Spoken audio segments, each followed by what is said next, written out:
Are we ready? Okay.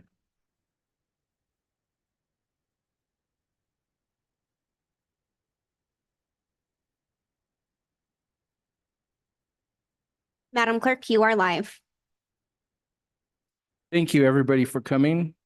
I'd like to call this meeting to order. Can we have a roll call, Geraldine, please? Certainly, Mr. Chair. Stephanie Benenato, Present. Earl Breckner, Here. Cynthia Sandoval, Here. Ray Sandoval, Here. James Sullivan, and Chair Trujillo. Here. Thank you. And I'll note that Ms. Dixon did mention at the last meeting she had a conflict. Okay, thank you. So the next item on the agenda is we were going to modify the agenda so we can include the mayor. He's going to be here around 5:30. So so do we have any corrections to the agenda to include the mayor here to give a brief overview of what his duties are? The chair entertains a motion for that. I so move. Okay, all those in favor say aye. Aye. All those opposed, the ayes have it. Okay, so the mayor is going to be here around 5:30. So so the agenda is approved. So let's go ahead and get started with public comment, and then because we have people in the audience and I would hate for them to wait. Since we have a few, how about 3 minutes? Does that sound okay for everybody? So if you can just line up, or you want to come up, go ahead, and then please state what is it that you need? Your name? Mr. Chair, yes, please state your name for the record.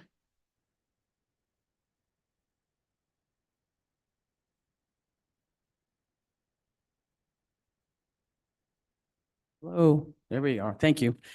My name is Catherine Rivera. I don't have any analysis with numbers to give you all, but I wanted to put some thoughts into your head. And I don't know how much flexibility you have, but in terms of pay for the mayor, part of my thought process for a mayor's role would be embedding some pay for performance, some dependency on performance.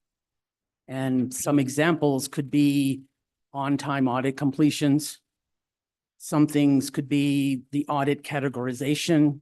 I'm going to be broad because I know there's more specific names, but pass, fail, good, bad. Other aspects could be some other financial ratings of the city. Again, I don't know what they are, but I'm looking to give you guys just these hints. The other thing could be on goals that the city has in general based on his budget for sustainability. So for example, water conservation improvements. If there's any measurements that the city's doing and if they've met those goals, then perhaps his pay or an increase in pay could be tied to some of those improvements and demonstrated improvements. Overall, the quality of services. And again, what the list of services are and what the measurements are, that can be for somebody else to help craft. But I'm looking for just maybe there needs to be some element of a base salary, probably even the same as it is now or even lower, but with the ability to him to attain that final salary based on performance of certain metrics within the city. And I think that would apply to any mayor for any city and anybody that would coming in here if they think they could do a good job to get the audits done on time, to get us into a financial healthy model, to show that we're achieving the goals that our budget has set and delivering quality of service. I think that person then would achieve the top salary that is at the range of that made available for them. Thank you. Thank you, Ms. Rivera. We appreciate it. Go ahead, ma'am. Good afternoon. My name's Elizabeth West and I live in Santa Fe. And I made a little bit of a face when you all announced, or you, sir, announced that the mayor was going to come in at 5:30. Not that I don't want to hear him speak. It's just that I have something to go to. So I will be trusting our wonderful reporter here to report things, and I will read it in the New Mexican. And thank you for your article, Miss Ulick. That's great.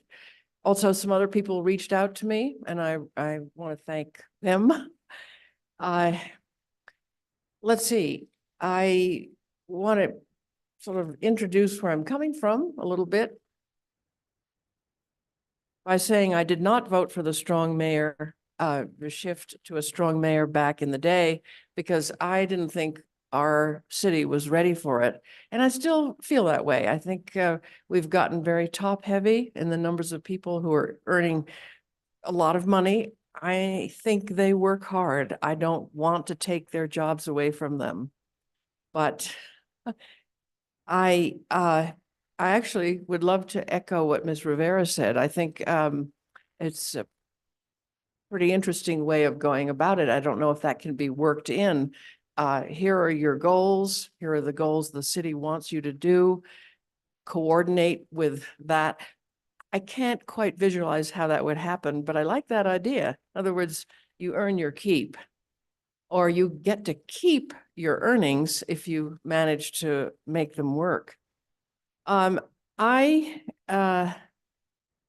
am curious about the 2017 vote that raised the salary to 110,000, and it was a vote 4-3.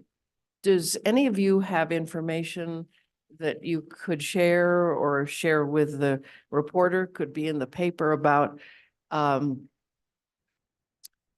why the vote was so close? So that's interesting for me. Also, I wish I had had a little more time to study. You probably do too.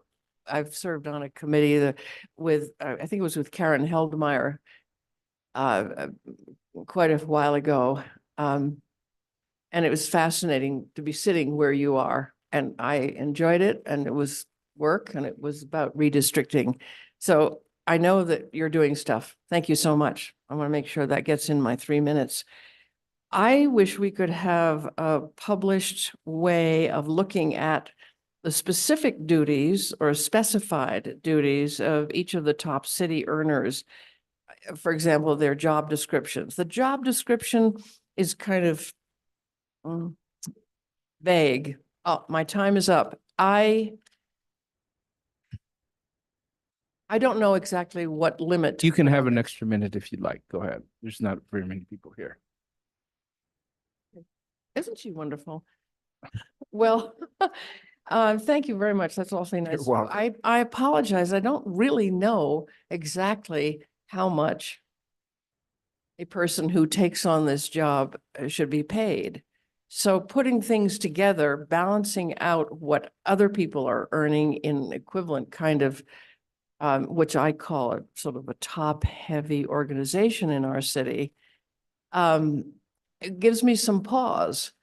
And so thank you for doing what you're doing. I guess I'd like to say no change in the salary level. And I don't recommend it going lower, but I think some proof of competency is needed. And I am still disappointed that we even have the so-called quote unquote strong mayor. I'm so sorry this is not probably recording very well. I apologize. Thank you very much for being here. Thank you. Appreciate it, Ms. West. Go ahead, ma'am. Good afternoon. I'm Terry Rivera. I had some notes that I was trying to write down, but I have a real bad tremor and I couldn't even read my own writing.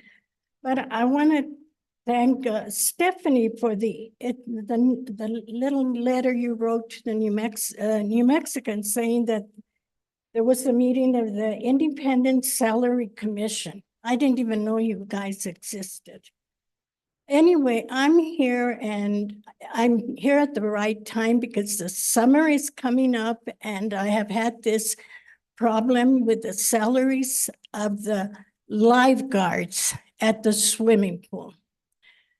The lifeguards are some of the lowest paid individuals, and yet they have a big responsibility. They have lives on their hands. They have to save lives. The problem is too that I'm a mother, I'm a grandmother, and now I'm a great grandmother. I'm a lifelong resident of Santa Fe. All my kids have taken swimming lessons. My grandkids have taken swimming lessons. I have 2 small grandkids now that take swimming lessons. Okay. Not you, but the swimming pools, a lot of them have been closed because of lack of lifeguards. We have children that want to learn swimming. They want to go to recreational swimming. They can't because there are no lifeguards available. There's only a few. And who wants to be a lifeguard and take the responsibilities that they have for $15 an hour? Some of these lifeguards have been on the job for years, and yet they haven't had a penny increase in salary. I just heard that 2 individuals were brought in from out of state to be in charge of the swimming pools with a good salary. Why is it that individuals from out of state have to be brought in? Don't we have qualified individuals here in Santa Fe? Why is it that the top salaries have to go to individuals that are brought in from out of state? Can any of you answer me that? Why is it that we don't have qualified people in the city of Santa Fe? What about the janitors, the people that work the streets? What about their salaries? You have individuals that are earning $130,000 a year. That's ridiculous. It really is, because it's not just 1 or 2 individuals that are earning that salary. There are quite a few that have been brought in from out of state. And that's ridiculous. But the main thing I want to discuss with you are the lifeguards.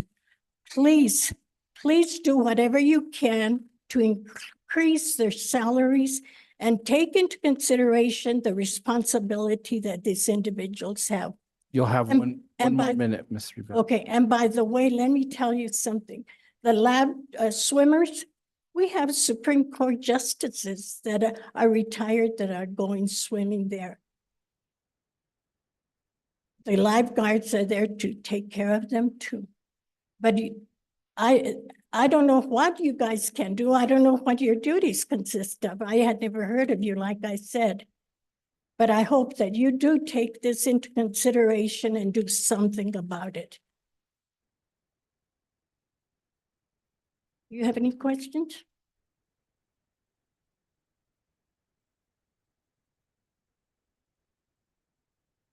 Sure. Member Benedetto would like for me to respond. The duties of the Independent Salary Commission are just to set the mayor's salary, the next mayor for office in 2026, when they start when they start the next cycle or the next period. We don't have any authority to decide any of the salaries for any of the other staff or anything. Okay. That's the only thing that we are looking to do here. And so it was created by, I think, by ordinance. And so we have to make that decision actually by tonight.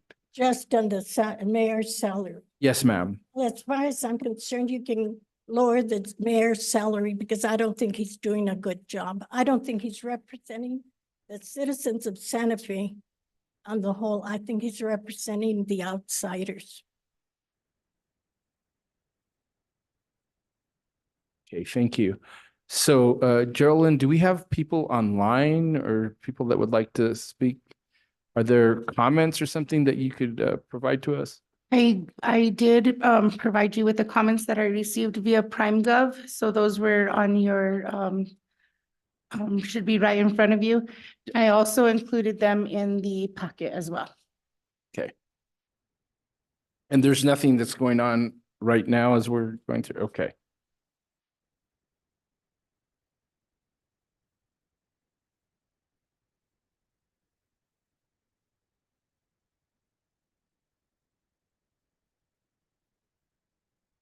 the person that, what do you call it?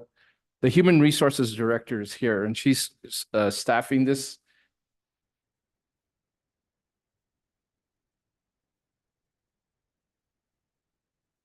Thank you so much. We appreciate your time. I think I'm gonna, I guess we're gonna wait for the mayor. It's not, we have 10 more minutes. So do we want to? It doesn't seem like we're gonna have any more, public comment, does it? So, so I guess we can reopen public comment, can we not? Or do we have to, close it? Once we close it, does it have to stay closed? If the commission wishes to make a motion to reopen it at a later time, that you may do that. Okay, thank you. So let's go ahead and, since we have everybody that's online or that's in person, that we've already heard them. So let's go start off with the, number 5 on the discussion of, Mr. Chair, one suggestion, since we did get 2 comments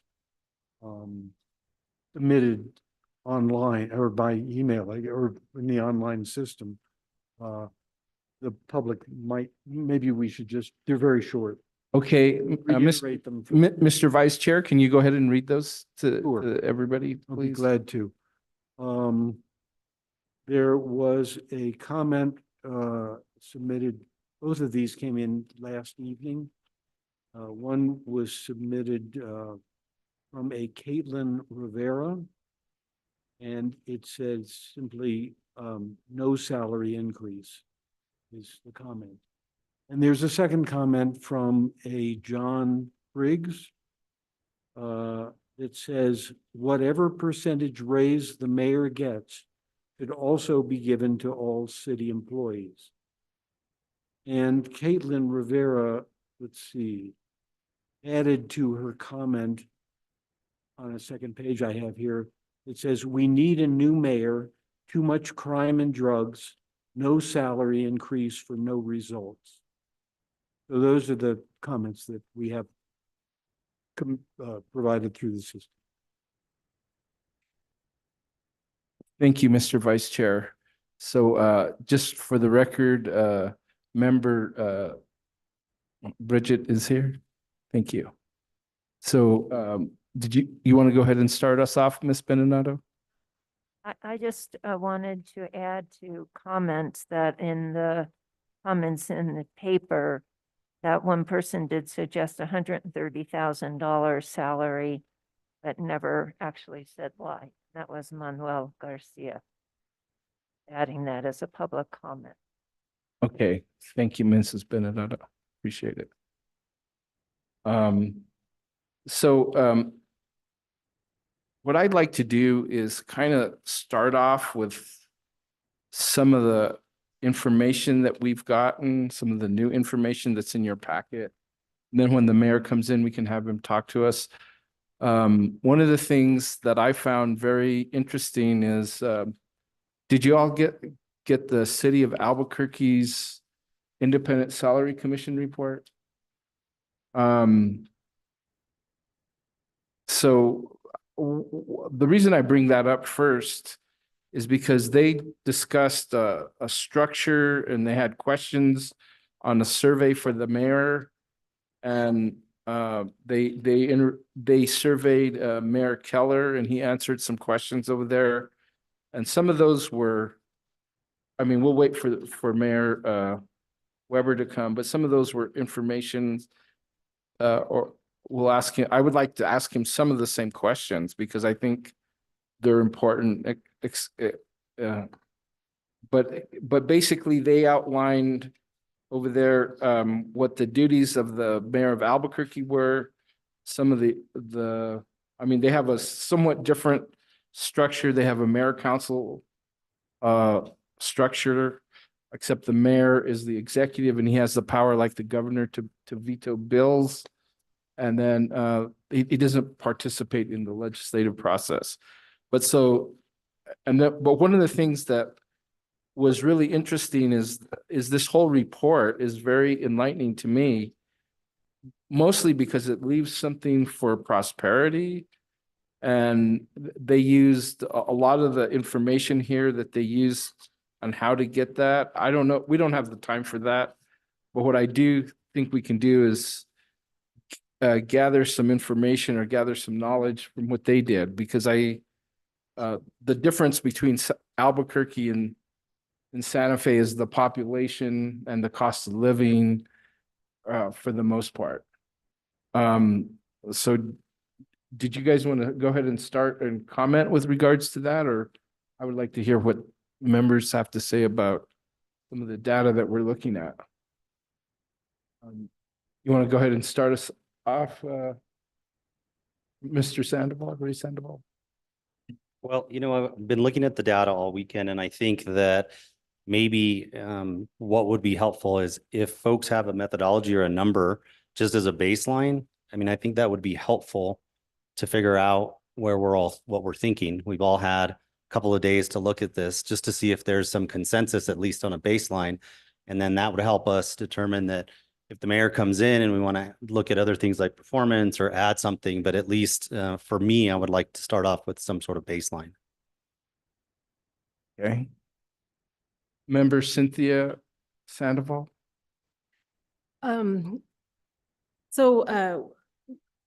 This relates to one of the public comments about talking about city employees and what they've gotten.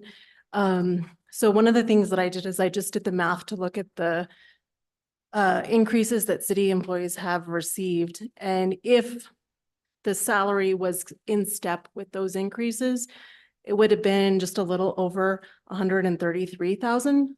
And that would just be taking into account the methodology that was already applied to city employees and nothing else, which I thought was interesting.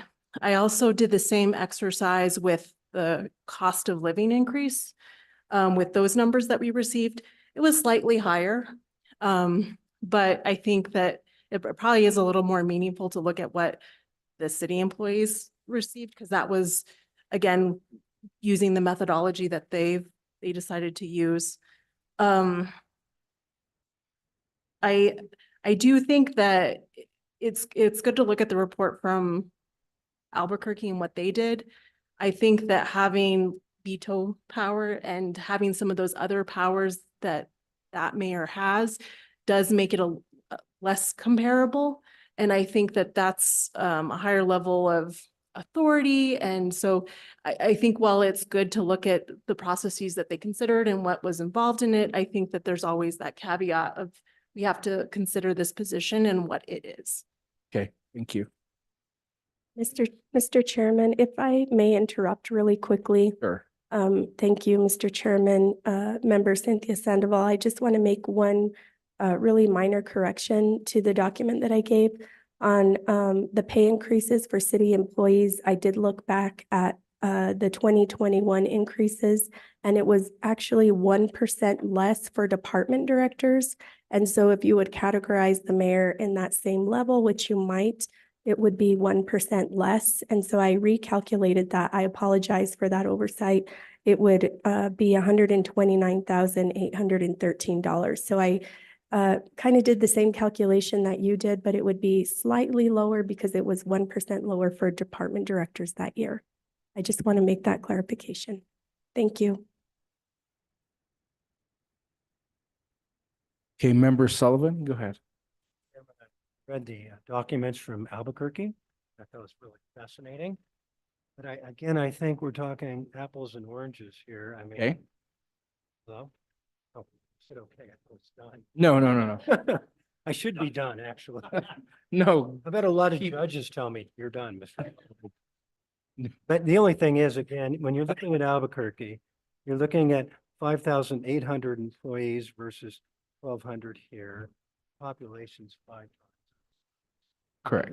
It's just Okay. fascinating to read, but I'm not sure. Okay, thank you. Is there anything else? Oh, I have nothing else, no. Okay, thank you. So let's start with Member Dixon. Thank you so much. So I did a similar methodology as Member Sandoval. So I do think, I agree, comparing it to Albuquerque, it's not really a good comparable considering the size of the community. And I think for us to even begin to find a base salary, where to even begin, we need some comparables on what other staff members throughout the city have received, some sort of percentage. So we have a place to begin with. So I think that's kind of what I was thinking as well. And I do agree that it would be, I like some of these questions to present to the mayor to kind of, hear his answers and kind of move from there. Okay, thank you, Member Dixon. Go ahead, Member Benedetto next. I agree with what's been said by most members already. I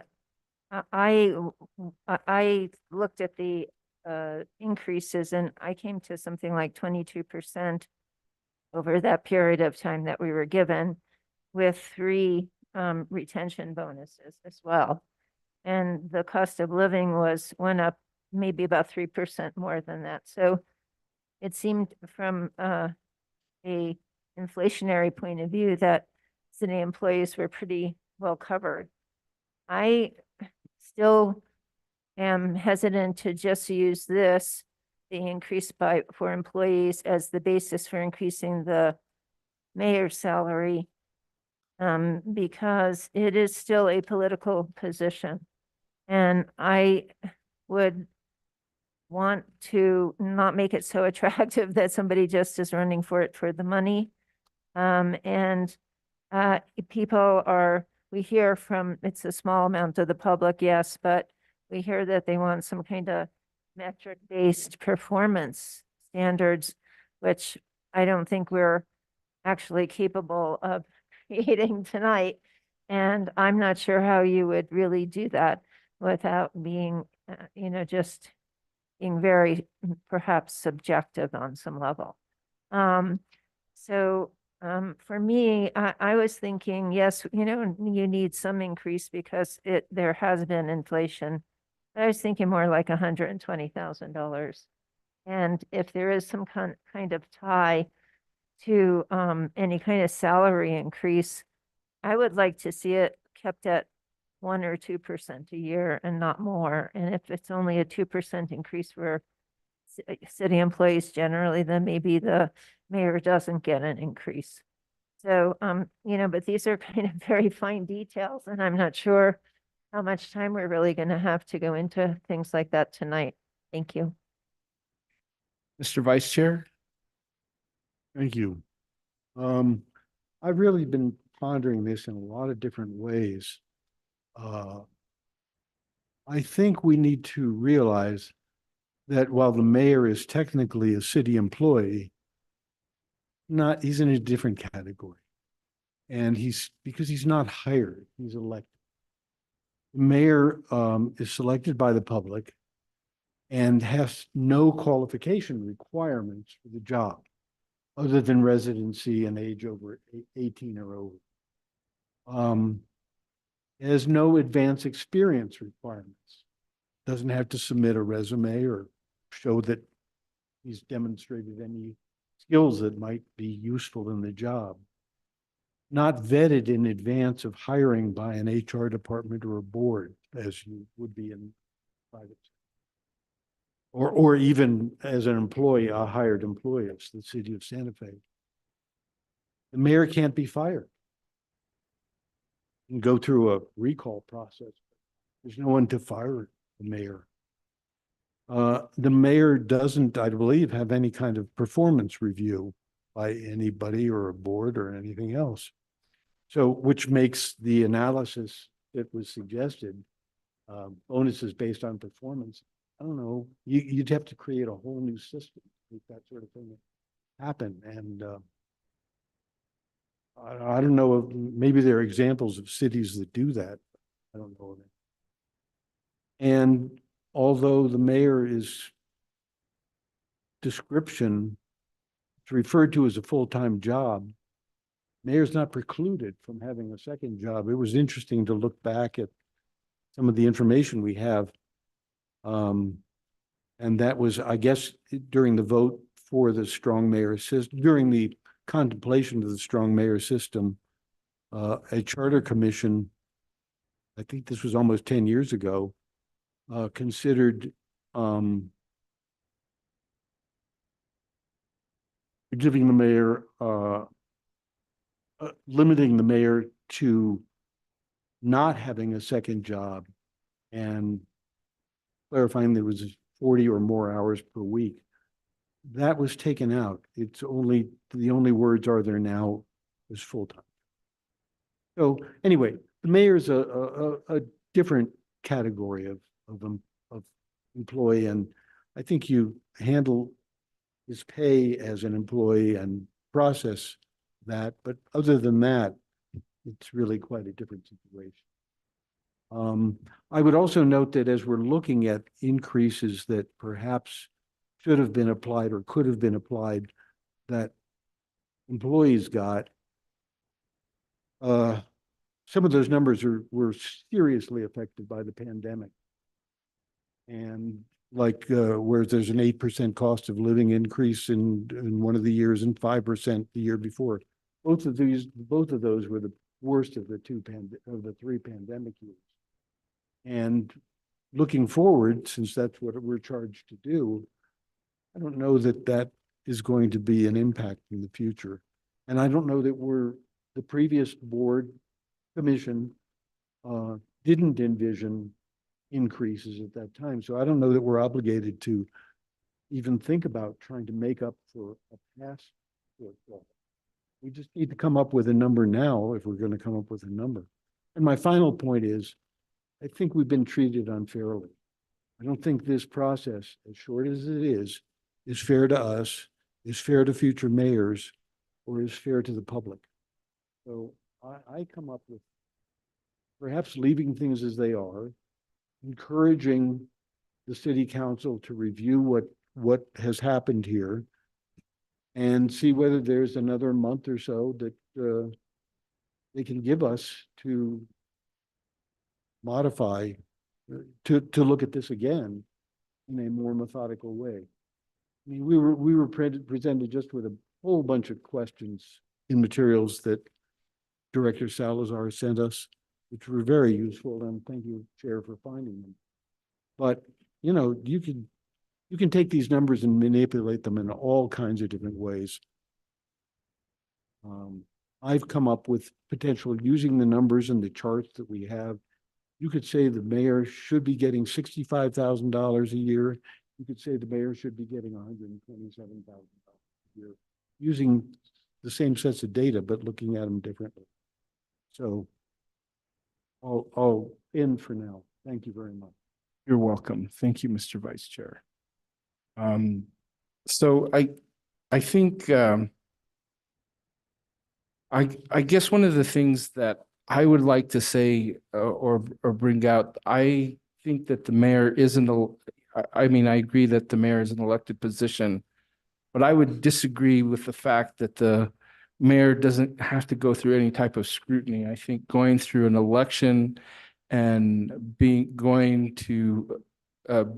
talked through forums, through the newspaper, the different media outlets, the mayor is probably the mayor's position, whomever it is, and that includes the city councilors, are scrutinized heavily. And so their interview come from the public. So if they're going to forums and they're interviewed on the radio, all of those types of things are what I consider their interviews. And so they are scrutinized, and then they look at not only just their qualifications, they look at their character. There's all kinds of things that come out in a campaign, in a political campaign. So I would say they're pretty savvy at getting scrutinized. And I have a lot of confidence in our democratic system. So I think that when the public chooses someone, you know, I do have confidence that they do that. I mean, there's other factors on whoever runs for the mayor's position, because whoever wins in any election is a function of who's running. So you may have, whether you have two candidates, one candidate, 5 candidates, or whatever they are. I mean, like I said, one of the things that I would like to see is that the salary that we decide upon would encourage people to run and that we have a robust slate of people that would that would want to run for the mayor's position. And this is a very wonderful and unique city.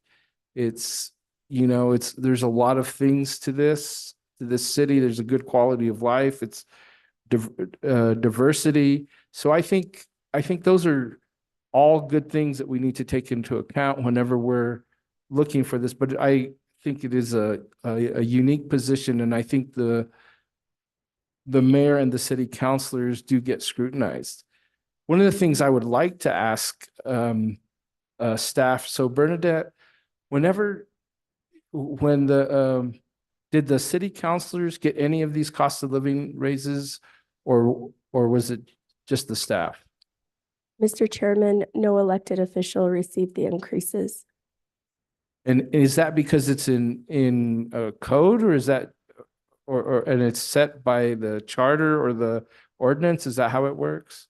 Mr. Chairman, yes, in the packet material, there is a document that lays out the roles and responsibilities of each council member and also how their salary is set. And their salary is set pursuant to the state statute on Class A counties. So the max amount for a Class A county commissioner is what city councilors earn. Okay, so what is that current salary that they're getting paid, Ms. Salazar? So that everybody knows publicly. Mr. Chairman, give me just a second while I get that done. Sure.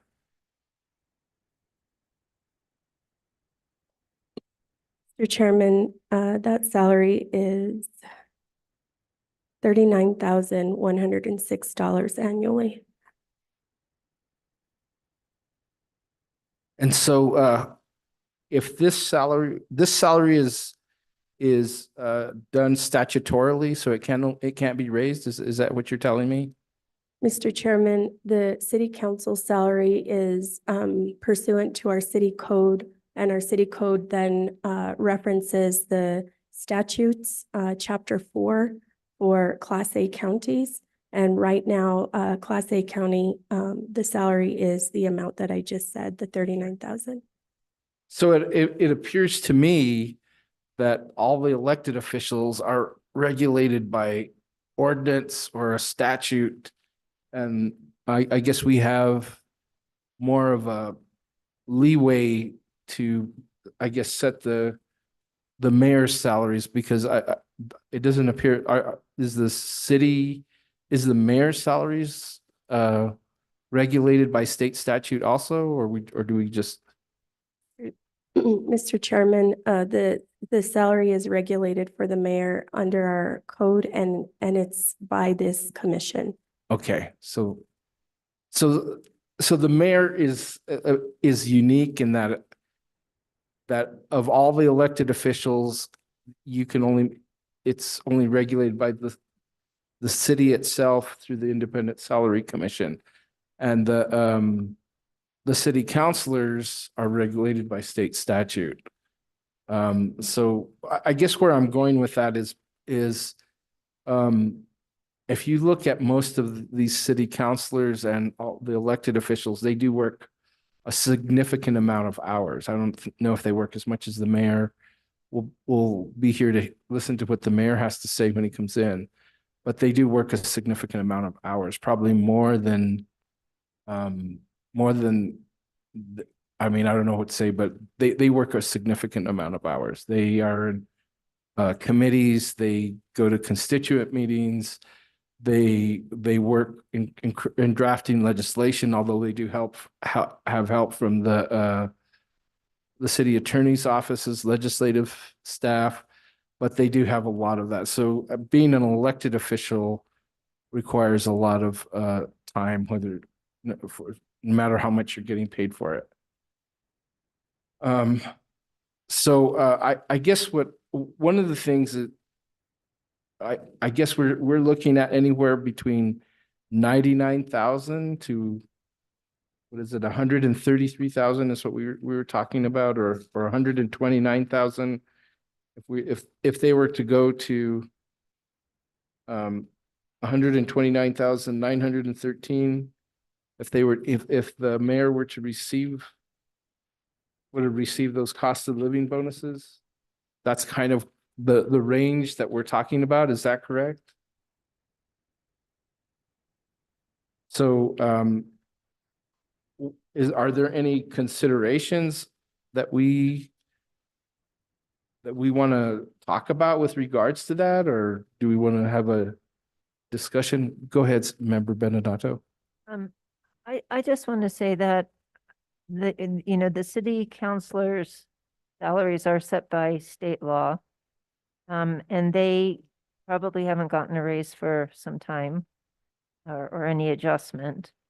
And I think we also have to take into account the benefits, and I know the counselors get benefits too, but the mayor gets a significant benefit package as an employee, and he does get the same benefit package, right?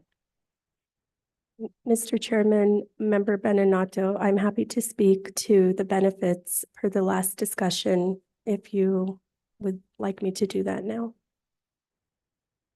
Why don't we find out what the mayor is actually receiving, or what they're eligible to do that? Would you like to hear that, Member Benedetto? Yes, and I think it's a factor that we should consider in terms of what we think is appropriate, or do we just look at cost of living? Because again, you have this significant benefit package that draws people into the city government. And so I think that has to be considered. Okay, go ahead, Ms. Salazar. Thank you, Mr. Chairman. So the mayor's position is eligible for city benefits such as medical, dental, vision, and life insurance, as well as PERA benefits. There's some details about the PERA benefits that I think are important. An elected official can opt out of PERA benefits if they so choose. If there's a retired elected official, they can continue to receive their pension and receive their salary as an elected official without being penalized on their pension. So they can receive both. If the retired elected official opts to recalculate their para benefits with a higher salary, if the elected official pay is higher, then that's when they would have to put their pension on hold. But if they choose not to, they essentially can receive both salaries.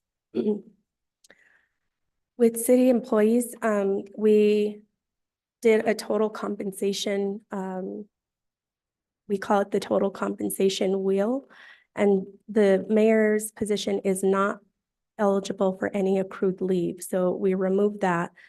But considering the current pay and all the city benefits that the city would pay towards this position, if the medical coverage was selected as family coverage, the total benefits for that salary would be $57,500 annually, for a total of approximately $167,585 with the full benefits. Again, that's if family coverage for our medical plan was selected. Go ahead, Member Dixon. I just had a question. So in addition to that benefit package, you didn't mention anything. Does he receive like any type of stipend or like a cell phone or mileage reimbursement?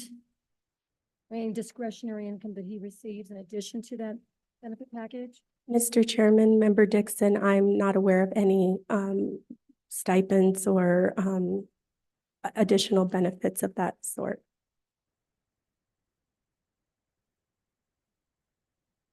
Okay, go ahead, Mr. Vice Chair. Yes, I have a question. On the 57,500 annually that you mentioned, is the current office holder getting that amount roughly? Is that what you're saying for somebody who is in office at the time or after retirement? No, Mr. Chairman, Vice Chair Breckner, this is if somebody took family coverage and opted for the PERA benefit. Which while they're currently in office. Are you asking what the current mayor is receiving? No, I'm not specifically talking about the current mayor, because we're looking forward. What I am asking though is, it's not predicated on retirement or anything like that. That is a benefit. These are benefits that someone in office can receive. Mr. Chairman, Vice Chairman Breckner, yes, that's correct. So you're saying, Ms. Salazar, that the value of the benefits that the mayor could opt into would be an additional $57,000, 500 in addition to their salary. Is that what you're saying to us? Mr. Chairman, yes, that would be the max benefit. Okay, thank you. And if I may, one follow-up question. I believe you did have mentioned that you can a retired, upon retirement, elected official can continue to receive salary and pension benefits. Mr. Chairman, Vice Chair Breckner, for clarification, I meant if a new mayor coming in who was retired under our PERA system I see. could receive both the mayor's salary and their PERA pension at the same time.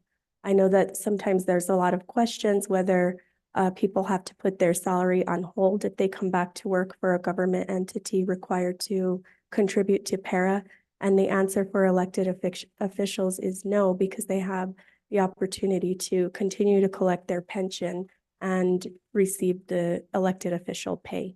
So that scenario would only be if a new mayor was elected and was retired under PERA. And thank you for that clarification. It's very helpful. Does a mayor who may leave office, either not run or not get elected for some future term, do they have any continuing benefits from the city at that point?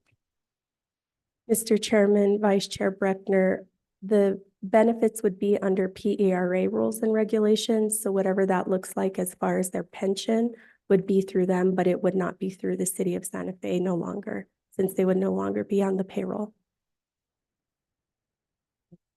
A follow-up question on that. Would their healthcare benefits continue? Mr. Chairman, Member Beninato, if a retired employee or someone covered under the city's insurance, they would have to receive insurance through retiree healthcare. That's another state agency, so it would not be through the city's benefit. Okay, if you need to raise your hand and go through the chair. That's okay. Would you like to be recognized again, Member Benedetto?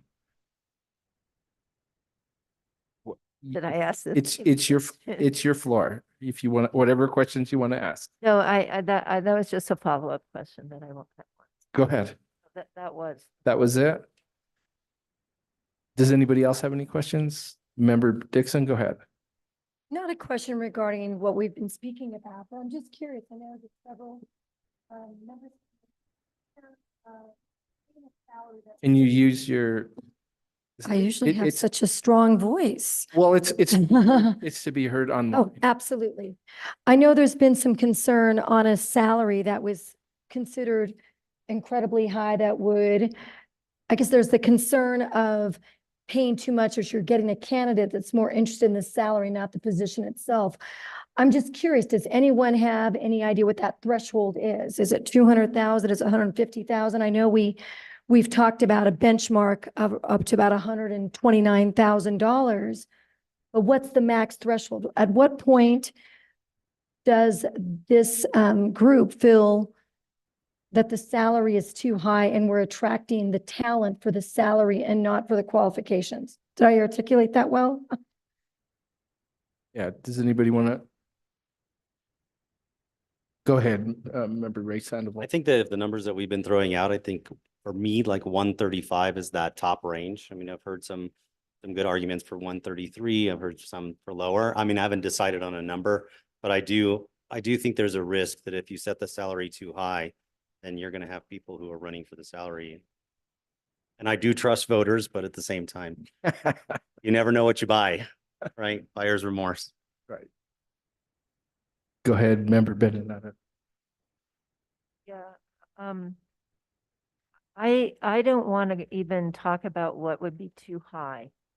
Because I think that just takes us in a direction that, just, I don't know, may not really be that productive right now. And I do remind us that it was set at, I think, a 75 or 78,000.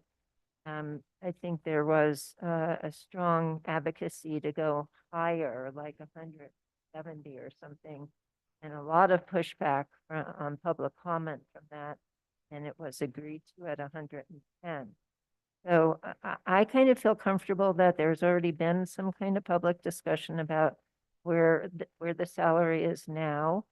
And so I kind of want to use that as the base and So- then decide how, and based on certain whatever factors that we think are important, what, what, if any, changes should occur. So one of the things I would like to point your attention to is the U.S. Bureau of Labor Statistics, this document I gave you, the occupational employment wage statistics.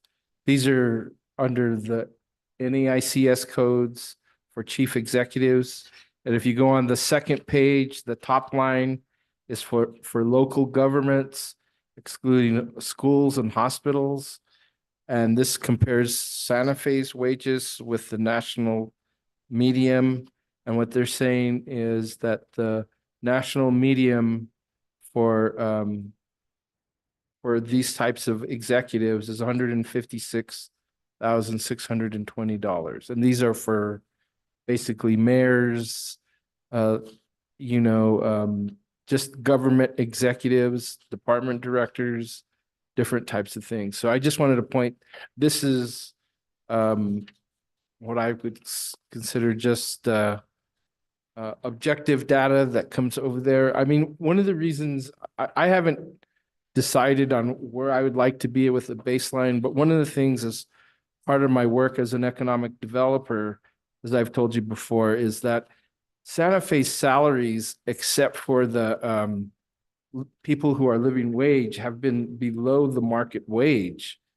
And one of the things, whatever salary, one of the things I would like people to understand too is that if you're a city employee, whatever the city manager and the top executives get, you're not going to get above those. Looks like our mayor is here. That's okay. So let's go ahead and move to Mayor Alan Weber and let him, we can ask him questions or let him make a brief statement if you'd like, or the floor is yours, Mr. Mayor. Thank you very much. I'm sorry I'm late. I was over at a meeting at the governor's office, and as you may know, the meeting ends when the governor says the meeting's over, not when you say the meeting's over. So apologies for being late.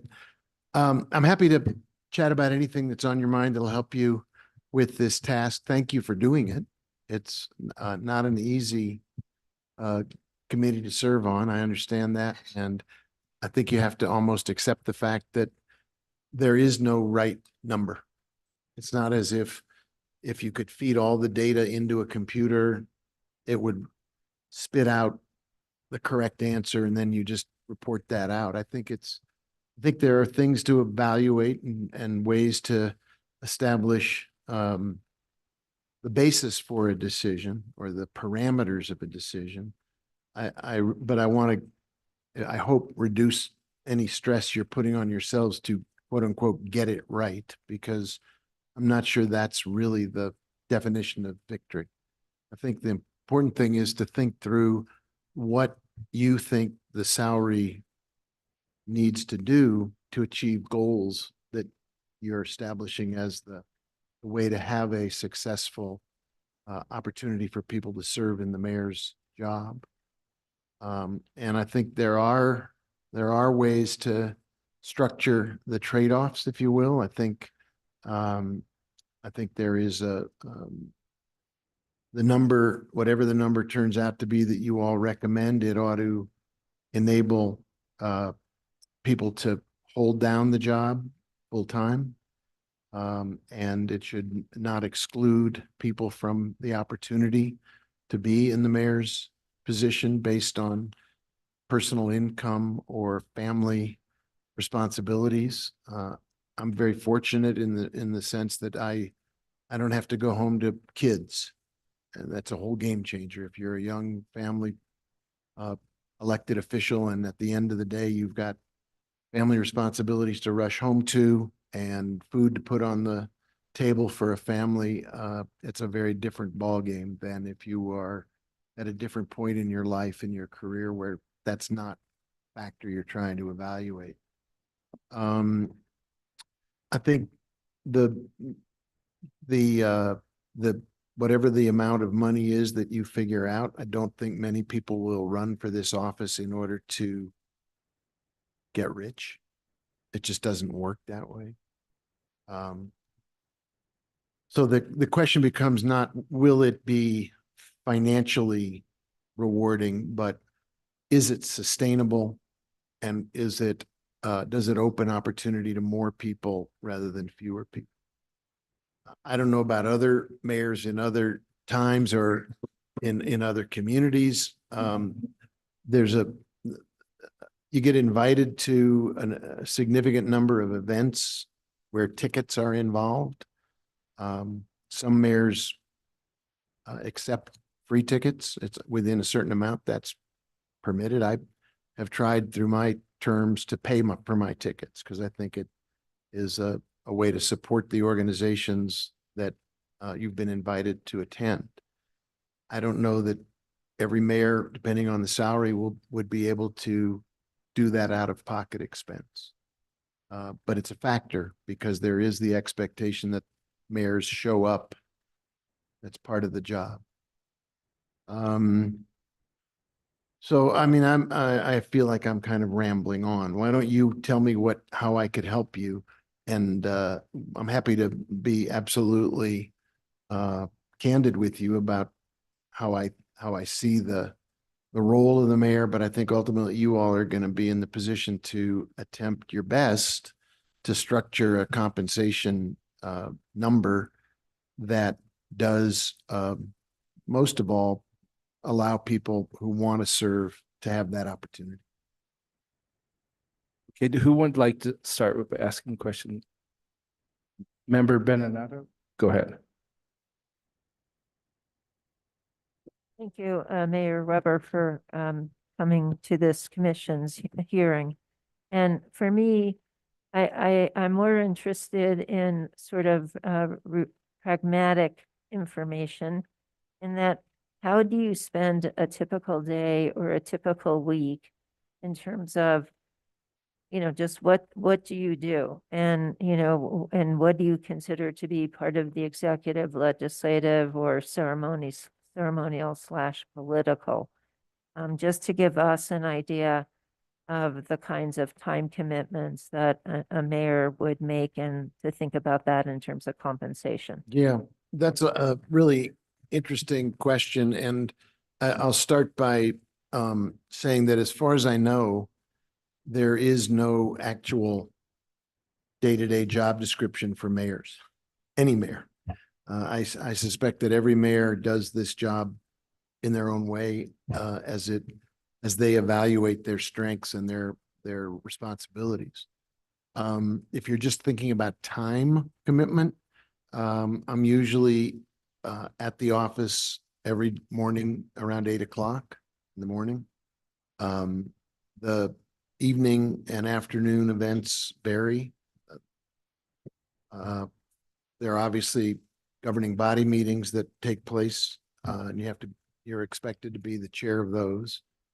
There are external events, some of them ceremonial, so to speak, galas, fundraisers,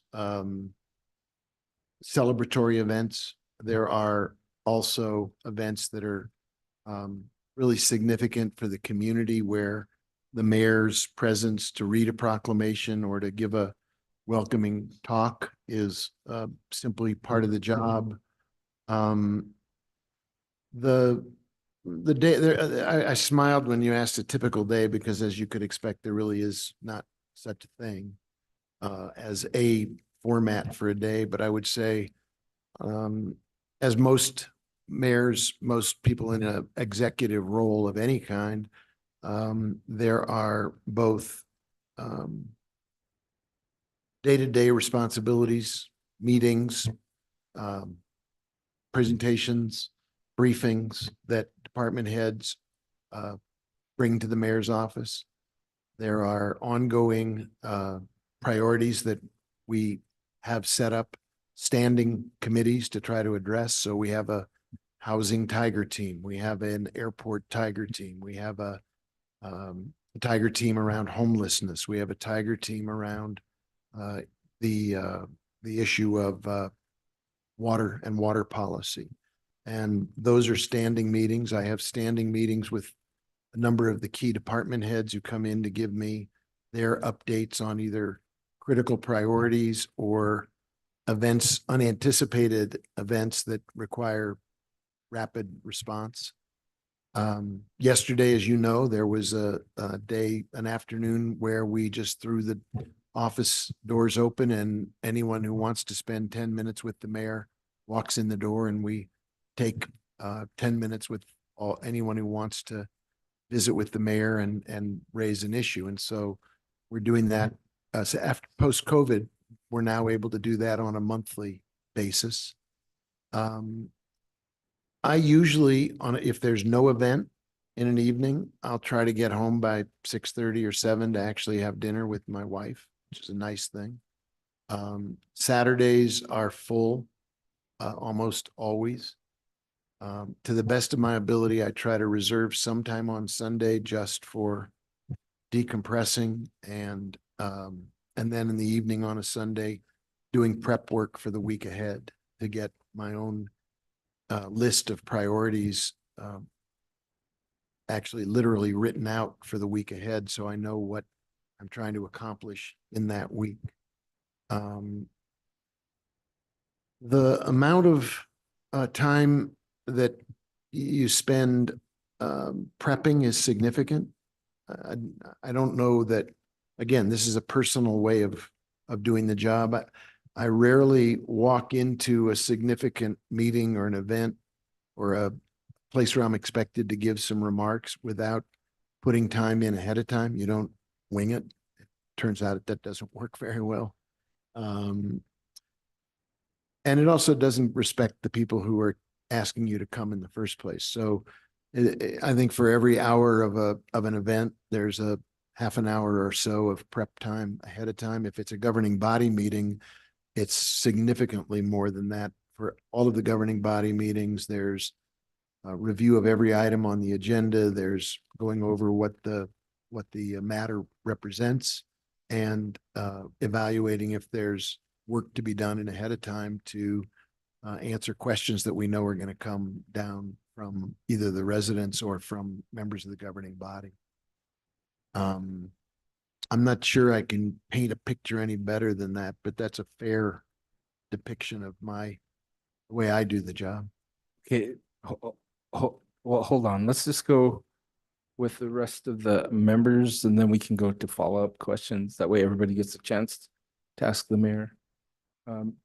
Member Ray Sandoval, go ahead. Thank you, Mayor, for being here. Now, I was going to ask, what time does your day start and kind of when it ends and weekends, and you already answered that. But just in addition to your overall, what about travel and things that you have to do for the city? Would you mind just talking a little bit about that? Yeah, I don't mind answering the question. It's one of the hardest things that I grapple with.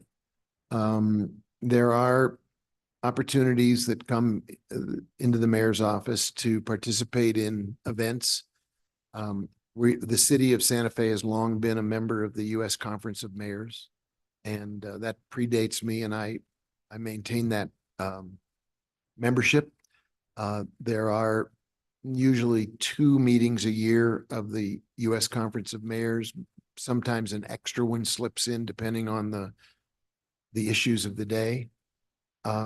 So those are usually either in Washington, D.C. or at the city of the next head of the conference. The mayor will host it there.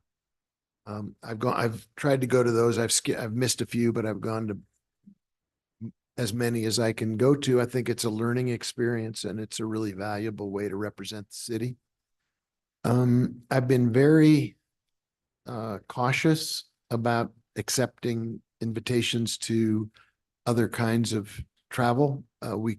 That's it's a flaw, not a, not a good thing, because I do think there are other mayors who've made a good representation of the city going to sister cities in other countries, or to conferences in other cities that involve policy areas that the city is involved in or cares deeply about. I find that I'm very picky about that. It's hard for me to to feel like I'm getting out of town without leaving something undone. There will be exceptions. I'm not saying I never travel, and there are offers that come to a mayor that are often very attractive because you'll get to learn something. But I think for the most part, people of Santa Fe would like to see the mayor in the mayor's office. Anybody, let's just go down. Go ahead, Cynthia. Thank you, Mr. Mayor. So my question is just this. What would you say are the biggest decisions that you have to make where the final authority rests with you? Wow. Well, this is that's a heck of a good question. And there is a fine line between what the charter says, which is everybody except the city manager, the city attorney, and the city clerk report to the city manager. And the conversations that go on between city manager and other department heads and anyone who's in the mayor's office. But I would tell you that one of the things that is important about a full-time mayor, and that I believe is why it's the right thing under any set of circumstances for Santa Fe, is that the first and most significant job of the mayor, whoever that is to stand up an administration, to have a team, and to have a team that works together. And so what at the beginning of any administration or during the evolution of an administration, the first and most significant job of the chief executive is to figure out who's your team. Jim Collins in Good to Great says, who's on the bus, who's off the bus, and which seats are the people in when they're on the bus. And that who is more important, at least in the beginning part of setting up an executive administration of any kind, private sector, public, nonprofit, is building your team. And I would maintain that is still the most significant job of the mayor. The next set of activities that are absolutely essential is to establish for that team priorities, so that people know what they expect of the administration and they can align behind those priorities. And there will be unexpected events that disturb your priorities. I think something like COVID is a massive example, but it doesn't have to be COVID. It could be pretty much anything that you start out the day expecting X and you get Y, and then that takes over your whole week or more. But having that very clearly articulated set of priorities, it helps the team align and recognize that there is a sense of shared purpose that guides the city to accomplish the people's work. I think the third obvious major category is budget. Under our charter, the mayor is held responsible for proposing a budget, and that really represents the financial allocations that are designed to implement the priorities and do the work that our folks want to see get done. I think those are critical. I think another element that is often overlooked, and it's hard to quantify, but I do think at the end of the day, city government, like any other organization, is an operating system.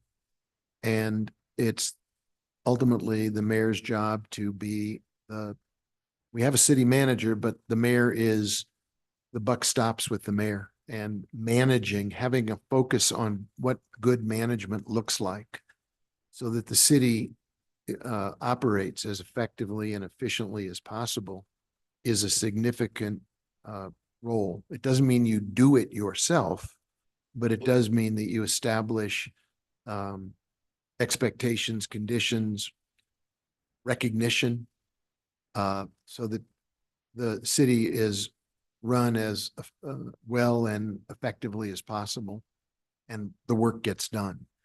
A small example of how those pieces fit together would be something that we just talked about in our budget hearings, which is the significance of investing in IT.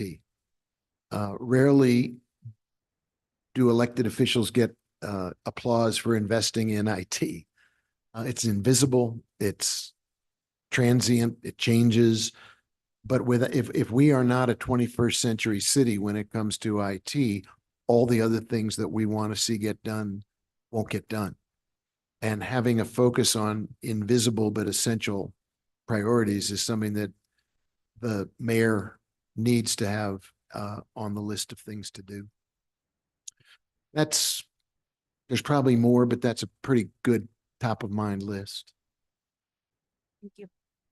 Okay, go ahead, Member Sullivan. Thank you, Mayor. Interesting to hear what you have to say, and nothing more to ask or add other than you've given me 150 reasons never to run for mayor. Well, I left out the ones that would get you to do it. And I mean, that's a fair thing to articulate as well, because on the list of things that the mayor's mind needs to be fixed on is you're the chief cheerleader for the city of Santa Fe. You are the head optimist for the city of Santa Fe. You are the head. You have to be in love with the city in a way that probably nobody else can ever feel. And that's the best part of the job, is that I listed the work part. That's all left brain, but the right brain part about seeing things every single day that are absolutely remarkable. You know, starting the morning at an event with kids and ending the evening at an event with seniors, and in between planting a tree and watching the community rally around its own best interests is there is nothing that matches that. So I don't want to paint this as all work and no play make Jack a dull boy. This is an amazing opportunity for someone who wants to fall even more deeply in love with their home and try to exude that in the course of the work. Yeah, we still haven't taught me anything. All right, we'll talk later. Okay, the next person would be Member Dixon. Well, thank you, Mayor, so much for joining us and your enthusiasm, because I know you're not doing it for the money. It's a full-time job. And you do actually have the best job in the community, because you get to talk about how beautiful Santa Fe is. I'm just curious, are there been any issues or projects that you'd like to pursue, but due to time constraints or financial constraints, you've not been able to do so? Absolutely. Well, yes, it goes without saying that another thing that I think a mayor, well, there are two theories about how to be a good executive. One is have a short list and stick to it, right? And there's another theory which says your what is it? Your grasp should your grasp should exceed your reach, or the other way around. Anyway, be ambitious. And I is one of the things that about travel. When you go to a conference of mayors event, you come back with ideas which scares the team like nothing else. Like, oh my gosh, not more. I think the largest, there are gating factors in city government, at least in Santa Fe city government. And it's not a lack of great ideas that we ought to be pursuing or initiatives that would benefit the community. It's a couple of things. One is our capacity to execute. We are, as a city, at a very interesting point in our development. We are still a small town and we're a city with real city opportunities and real city issues. And we fluctuate back and forth in terms of our sense of ourselves, which is good. I think that's an essential part of Santa Fe's charm is we're able to be in both places. The part that is challenging is when you have a proposal, an idea, and you want to execute. How do you find the bandwidth in our city government to do it? An awful lot of the city's work is done by nonprofits and volunteers. That's another part of Santa Fe's remarkable charm is that for every one city employee, there are probably 100 volunteers in the community that are doing important work to help make a big difference. But those resources inside the city for projects are really stretched, going to always be stretched thin. We had a rapid hiring event on Saturday, having just proposed in the budget class and comp and a bunch of improvements to paying people. I think our Parks Department filled every single one of the positions that they had up for offer on Saturday. And we still need more people. So yeah, I mean, every mayor has a list of things they would like to do. Mine at the moment tend to revolve around social policy, around the city pivoting more toward helping with our future when it comes to the needs of people. A lot of mayors, I think, historically think their job is to build a building and cut a ribbon. And, you know, we've done our fair share of that in the last 6 years with the teen center and the train depot. But at the end of the day, what's really going on, I think, in cities around America has to do with the social issues of people struggling to get out of poverty, moms looking for daycare help, teens looking for opportunity to make it through school and get a job or go on to college or the community college, people with mental or behavioral health issues getting help, people who are struggling with some form of addiction, wrestling with those issues. Obviously, we've put a great deal of effort into a strategy around trying to end chronic homelessness in Santa Fe. And some of that involves buildings, you know, putting up pallet shelters gets 10 people who were previously homeless off the street in a safe place. But if they don't also have social services to help them while they're in those pallet shelters, it really won't stick. So I think one of the things you want in a mayor and you want to encourage a mayor to do is to continually get things done, but don't ever be done. Thank you. Thank you. Okay, hold on, Member Benedetto. Let's go to the vice chair, and then we'll. Thank you, Mayor Weber. Appreciate it. You mentioned that, let me just look that you don't think pay, if I characterize this wrong, please correct. You don't think pay levels are going to draw people to run for mayor. You think there are stronger reasons elsewhere. Can you elaborate on what you think those other reasons are? Sure, absolutely. Priorities? Yeah, thanks for the question. I appreciate it. Let me first say that I defer to our HR director, but she knows that I'm an amateur HR aficionado from my prior work in the magazine business. And I think if you look at, in general, not just for mayors, but if you look at the work of Marcus Buckingham, for example, on how people get engaged at any level of an organization, put aside mayors or anyone else, folks want an an opportunity to make a difference in their work. They want an opportunity to grow. They want an opportunity for what Marcus Buckingham and the folks at Gallup talked about as elbow room. So a chance to have a feeling that you're fully utilizing all of your talents, and also then to be fairly compensated.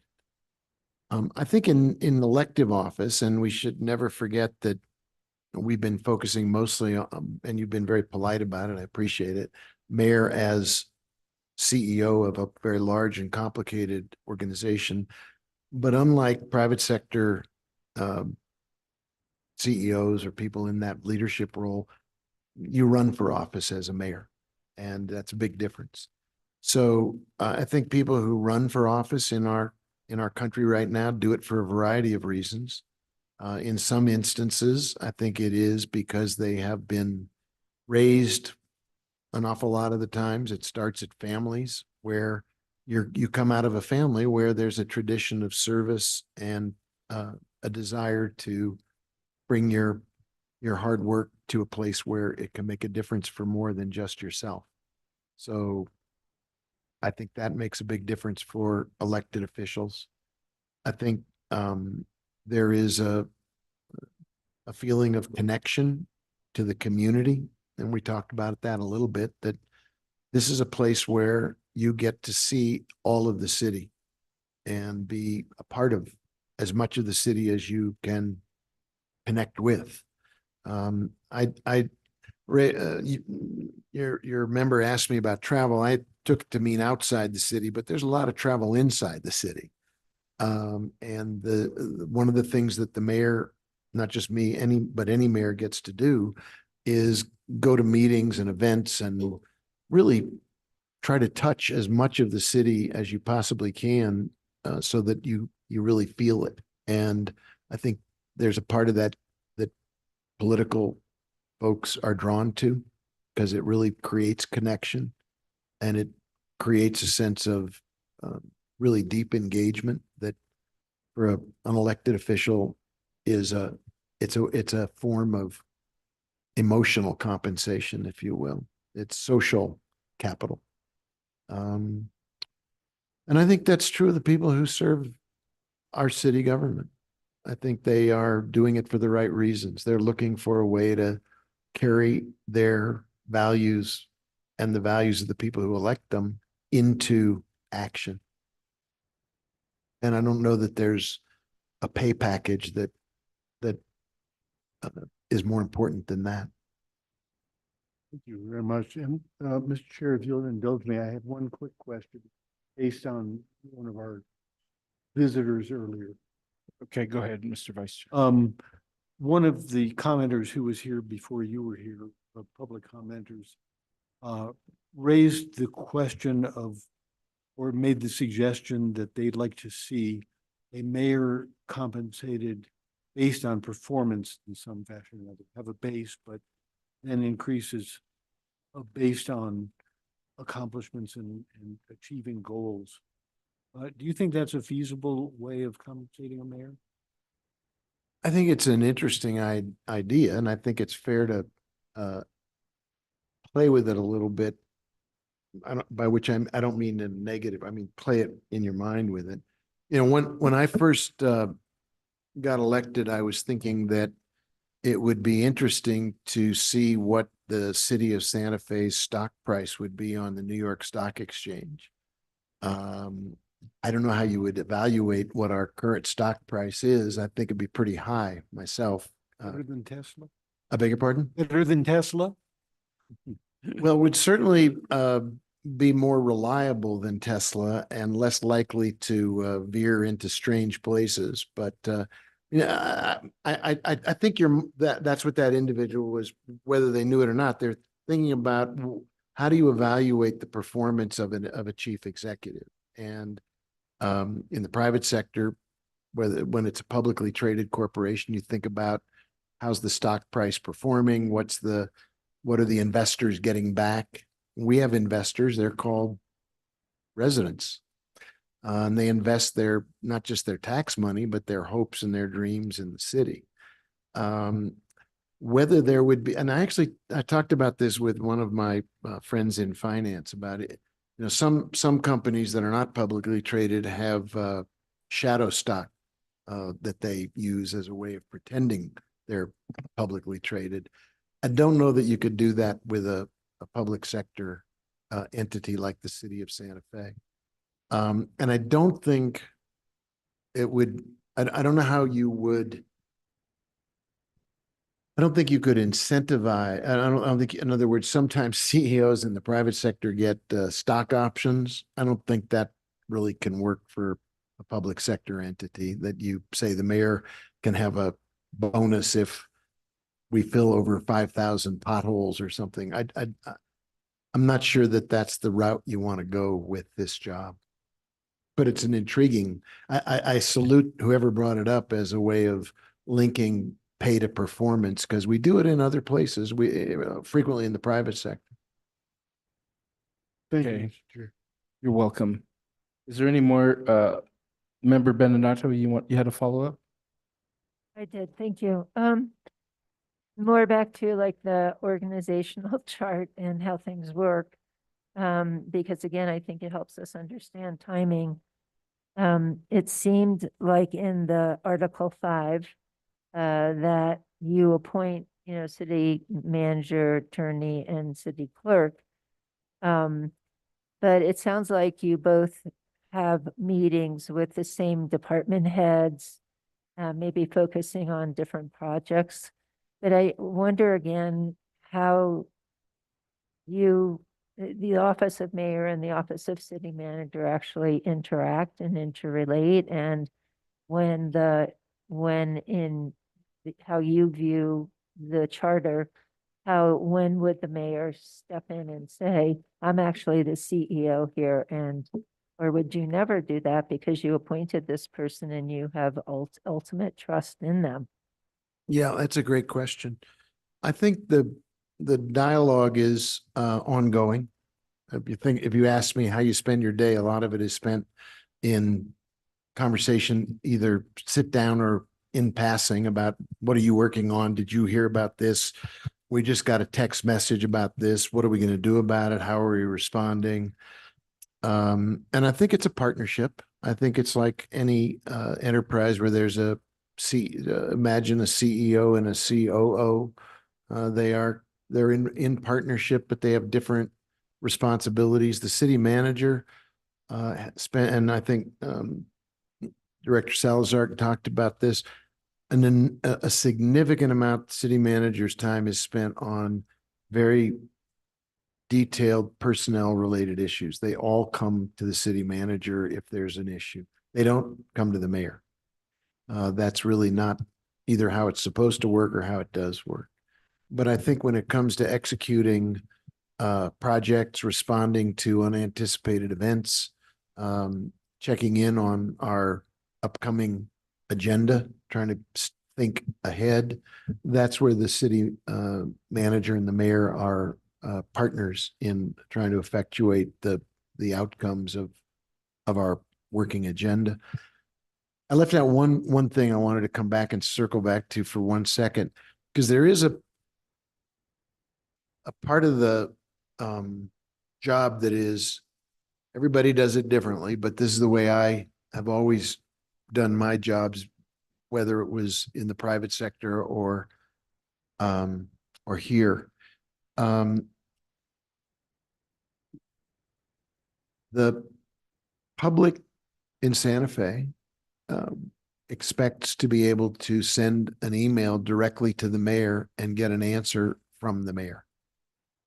They don't expect it to either get hit erase or shuffled off. Usually they don't expect it to go to somebody else. Now, there are a whole set of requests that come through the mayor's office to me directly about a constituent concern, and I will invariably send those to our constituent services office. But if somebody wants to engage with me on email, to the best of my ability, I'll give it at least one bite at the apple to explain something. Dear Mr. Mayor, why are we doing this? Or why aren't we doing that? And that's my after dinner work. So what typically happens in my day, to go back to your original question, after a little bit of a downtime with my wife, the next thing I do is pop open the laptop and try to get back to as many emails as I can to try to really be responsive to the public that's asking for some kind of either an answer or some service related to a problem they're experiencing. Different mayors in different places do it differently. Some have, they have an assistant or a protocol for a letter that gets sent, typically in congressional offices. That's how it works. And there may be a mayor long after I'm not around who says, I don't feel like I want to be in an email relationship. I'm going to have a staff person handle those, but I've always felt that that was part of the Santa Fe way, that people would like the mayor to get back to. Thank you very much. Does anybody else have any follow-up questions? Okay, so Mr. Mayor, I would like to thank you again for coming tonight. I really would like to thank you for your service. I really appreciate it. I know how hard it is to be an elected official. One of the things I would like to ask you is, in your opinion, have the responsibilities of the mayor during the time that you've been here, have they changed? Have they remained the same? Do they require the same amount of time weekly, or how's it changed over the 6 years that you've been mayor? Yeah, great question. Thank you. Welcome. I think it's gotten the responsibilities and the expectations have gotten larger. I think that's true for every elected official, frankly. I think the challenge of COVID was really a game changer for all of us, in the sense that mayors across the country were all of a sudden not only mayors, but chief health officers and chief enforcers of health ordinances and policies. I think the challenges of cities have gotten more complicated exponentially, as we've seen a number of previously agreed upon behaviors that we all thought were the norm have not continued. I mentioned I was just with the governor, and she was making a similar observation about, we just need to be nicer to each other. And there has to be a sense of community coming back together again to solve problems communally and cooperatively. And I think that takes time. If you're one of the things that is critically clear to me is that at a time when people are often disagreeing more, to get to yes takes more time. You simply have to accept the fact that community engagement, community dialogue, the ability to disagree but keep working together is more time consuming and more complicated. And that's a function of the times we're in. I don't think it's ever going to go back to the way it was before. It's also a function of social media and the ability for various forms of social media to influence people's opinions. And oftentimes I find that city government is chasing after misinformation that's already gotten out, and we've got to do our best to try to reel it back in. But there is a significant change in the amount of time and energy that just goes into engagement, communication, and trust building as an activity. So if you ask me, was it different before I was mayor, you'd have to ask, other mayors, Mayor Koss, Mayor Delgado, and others would answer that. And they'll probably say, no, this mayor's completely wrong. It's always been as complicated as it is now. And he's just, feathering his own nest. But I do think it's an opinion. My opinion is we are living in a period of time, not just in Santa Fe, but around the country and around the world, where the challenge of elected officials everywhere is really a heightened responsibility. And I know the people who are in these jobs, whether it's me or our city council members or our department heads, others, I know they take it incredibly seriously. And I think they all work longer and more with more personal engagement, maybe than ever before because of these challenges. That's personal opinion. No, that's exactly what we're looking. So one last question, then you can make some final comments unless anybody else has anything else. So you've told us about your typical day.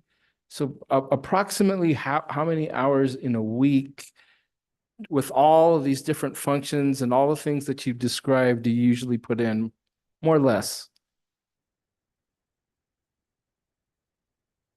It's let's see.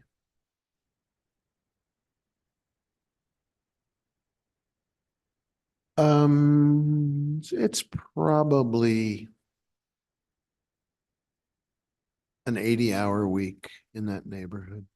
It depends, you know, there's some weeks where things are quieter and where during the course of a Santa Fe cycle of events, there are fewer things that are on the mayor's calendar. But I think you can almost always count on that level of engagement from the public and from the people inside city government, and then from the outside community engagement events. I don't think that is That's usually reduced below that. okay.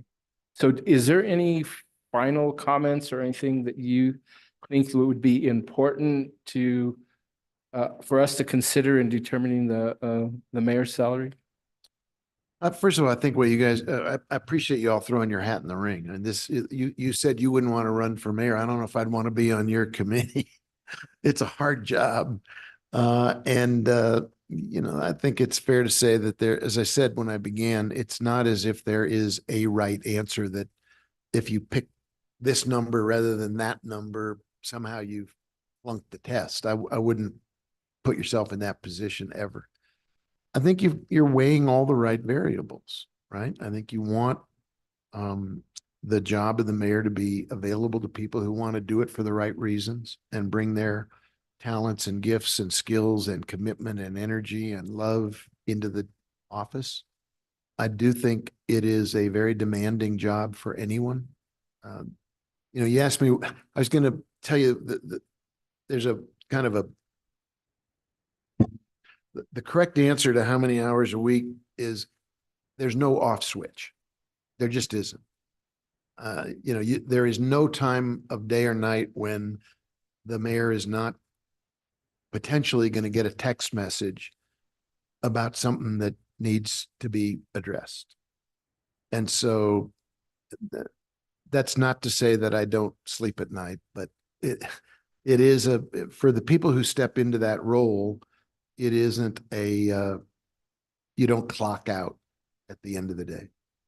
And I think that's why it's such a great job. I mean, it really is a phenomenal job. You get to be the mayor of an amazing city that is filled with incredible opportunities and challenges and people, volunteers, you name it. I was just at this event at the Roundhouse. It's going to be a full day of students. Our kids from schools are going to go out and pick up litter in the parks tomorrow. This doesn't happen in every city in America. And you get to be a part of that. So the rewards are, you know, you asked about how compensation and different forms of rewards. There's a lot of different rewards that make the job quite well worth it. I do think if you look at the literature of compensation, the main thing about the pay is I don't think you want it to be so low that people can't afford to run and take it on as their full-time job, because it is a full-time job. And they ought to be able to run wherever they are in their cycle of life. If they've got young kids and a single paycheck in the family, they ought to be able to run for mayor. If they are somebody who is worked for their entire career in nonprofits and never really put together portfolio of personal wealth, they should be able to run. If they are toward the end of their career as a professional, but they want to come in with their experience and be fairly compensated relative to everybody else, they should be able to run. And I think that's the main thing. This is a job for a community like ours where the pay should not rule people out. Thank you, Mr. Mayor. Thank you, guys. I Appreciate mean it everything. when I say thanks for your hard work. I really do appreciate it. I know it's in many ways, it's a tough challenge, but thanks for doing it. Mr. Chairman, Yes. if I may, if I can tell one quick little story that I think everybody will find heartwarming. We did have an employee a few years back who had a young child and lost a tooth, and the tooth fairy skipped their house on the night that they lost their tooth. So the child came to, who was a city employee at the time, and said, "Can you please talk to the mayor? Because I really don't understand why the tooth fairy missed our house." And the child believed that the mayor was in charge of the tooth fairy, and he forgot to direct the tooth fairy to visit their home. So that was an added responsibility on the mayor's part. I thought that might be kind of funny. Thank you. Thank you so much. The tooth fairy found the home and the child was happy. Thank you. Thank you, guys. Thanks, Bern. Yes, thank you. Thank you, Mr. Mayor. Go have dinner with your family. Okay. Would everybody like to take a 5-minute break and then, okay, so let's go ahead and take a 5 or 10-minute break, then we'll go back into session.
if we are ready, I'd like to call us back into session.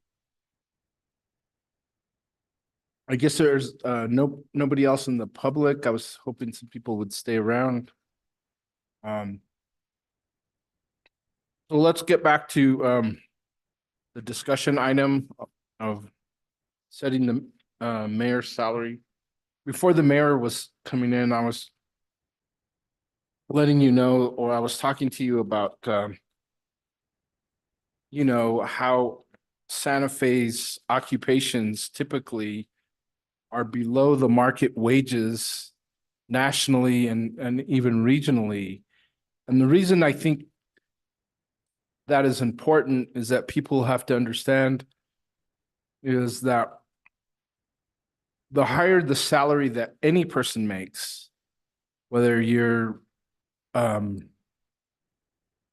on a living wage or you know, you're a CEO of a major corporation or whatever it is, that gives you the type of spending, and the higher the salary it is, it ripples through the economy and it generates a lot more wealth in this economy. That's kind of what the theory is. And you can see that through different industries over here. And particularly as you've seen over the last years since the pandemic, how inflation has covered and how that is, we've gotten higher pay nationally, but our money just seems to be like it's the same. And one of the ways too is that I think that the department directors and the mayor's salaries set the bench for the rest of the employees in the benchmark for the rest of the employees in the city.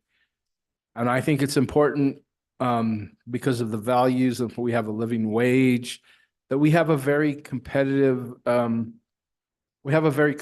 wage for this, to the mayor, whatever that is. But I think, you know, as a capital city and everything, I think we need to set that standard, because I would really like to see this being used as a way to raise wages throughout the city, you know, the city staff. I mean, you know, right now we have a labor shortage, and that labor shortage is caused by several different factors. One is that labor shortage, and it's not going to go away. This didn't happen because of the pandemic. It happened because there's 70 million baby boomers that are retiring. And then we've had the pandemic exacerbated the lack of healthcare that childcare that we have. And then there's other things like immigration and other things that, whatever you think of it, that do impact our labor force. And so these types of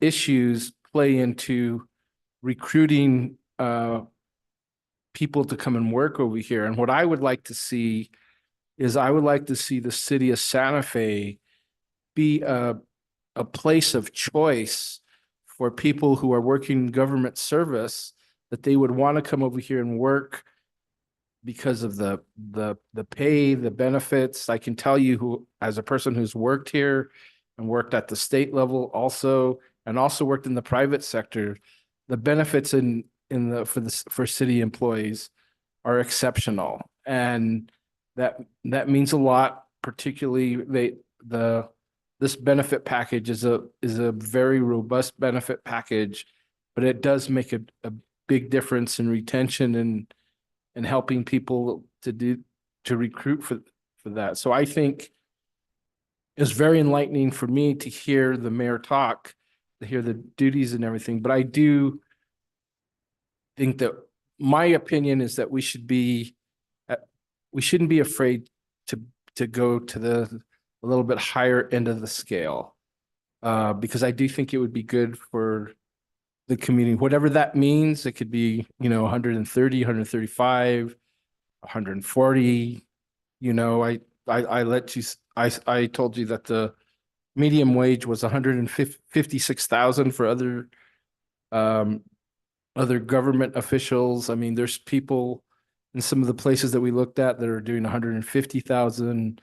You know, I don't think the salary is the main reason for that, but listening to the mayor say that it would be something important for any person in their phase of life to be able to run for the mayor, whether you have a family, retirement, nonprofit, or whatever it is. I think that's an important consideration.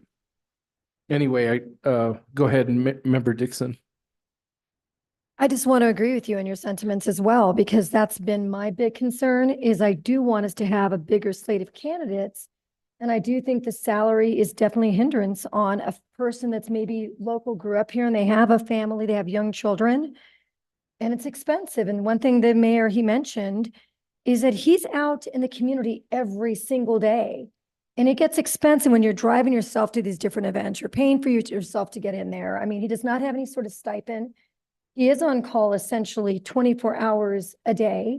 So I'm not suggesting that the salary needs to be, excessive, that it's $200,000, but I do think that there needs to be some consideration on the amount of driving and some sort of stipend package, or take that into consideration with the salary to compensate him.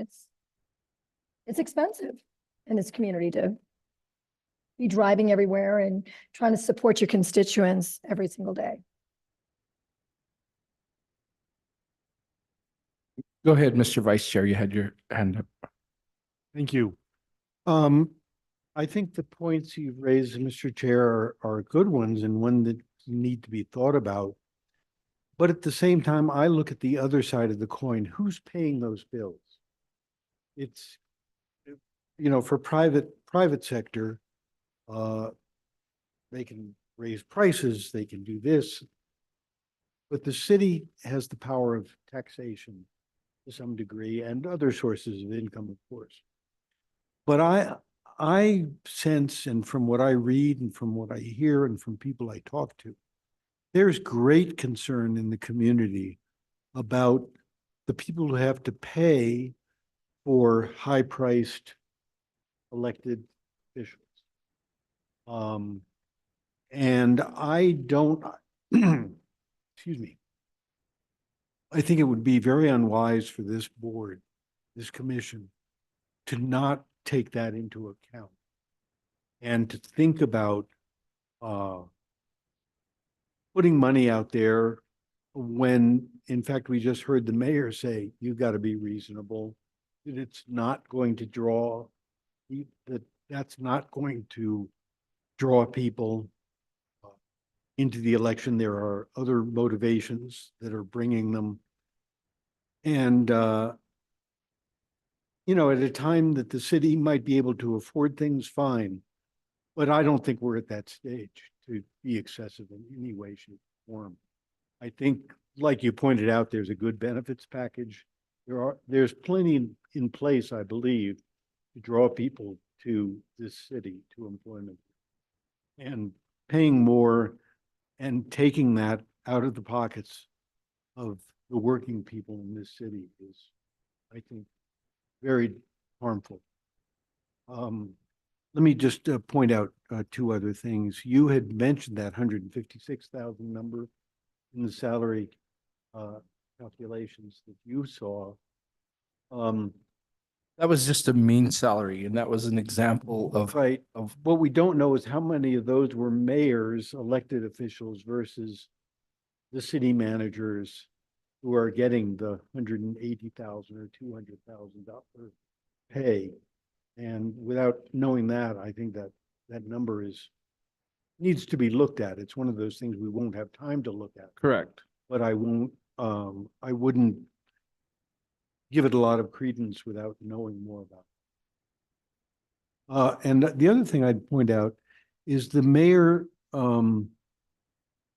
now has that, and I appreciate you asking the question about the city manager and the role between the two, but he has staff support positions that weren't there when the numbers that our predecessors came up with. He has the city manager, who's the highest paid city employee. There's a deputy city manager who is still right up there in salary. And the mayor's office has a senior advisor, public engagement staffer who was never there. So the mayor has a level of support in that office that, again, citizens are paying for, and they're supporting the mayor. And so how much of that is the mayor? How much are we paying for in other services that the mayor is taking advantage of as the benefit of? Right now, the city payroll chart shows 38 positions that are paid higher than the mayor. And that leaves roughly 1,300 or so that are being paid less. So I just wanted to note that. I'll let others speak. Thank you. Okay. Member Ray Sandoval. Mr. Chairman and Mr. Vice Chair, I completely, and what I'm struggling with that is I hear exactly what you're saying. What I worry about is, and I'll just be honest, I mean, I'm in the private sector. I would love to come and work for the city. I think I have a lot of good talents. I could do things.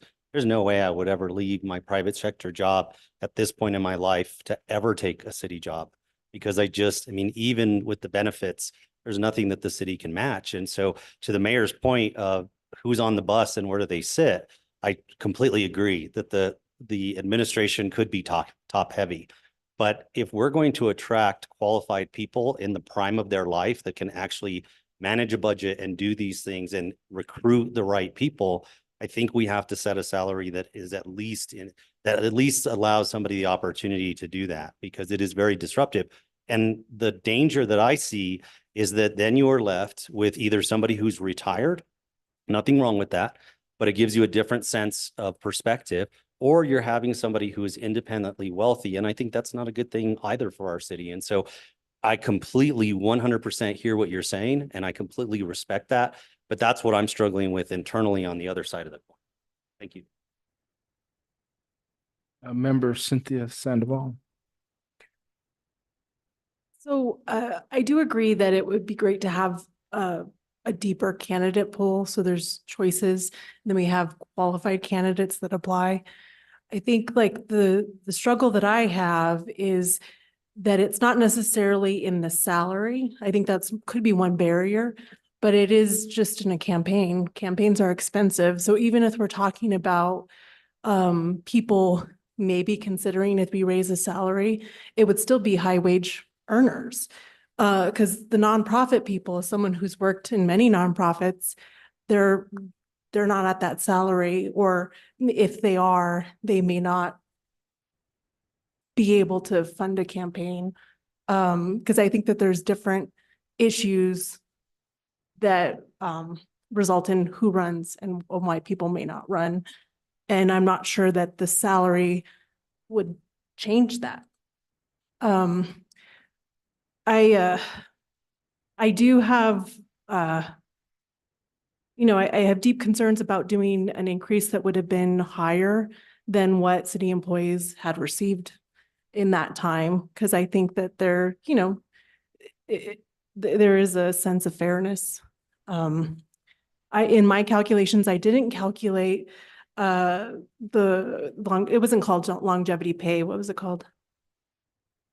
Mr. Chairman, Member Sandoval, the retention incentive.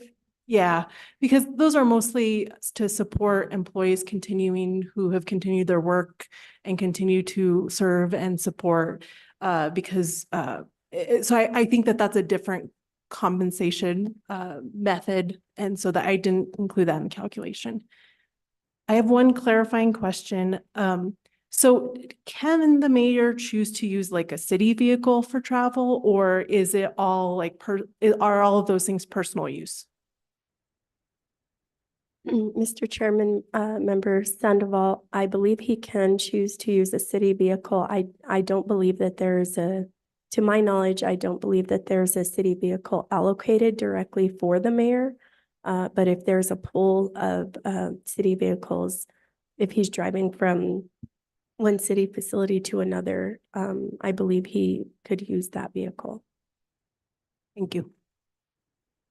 Okay, Member Benedato, you wanted to speak? Yeah, thank you very much. I agree with Commissioner Bruckner in many of the comments that he has made. First of all, the mayor's salary is not the highest salary in the city anyway, and it is the city manager's salary. And again, even with the city manager, what we have is somebody who technically or normally would have gone through a search process and would have been evaluated, and it's different. And I hear the mayor, and really, I think realistically, the salary is part of it, the benefits are part of it. But I also think that the campaign is really difficult, weed people out. But maybe, and you just have to see about the qualifications because some people have very lenient qualifications for what they think is what an elected official should do. I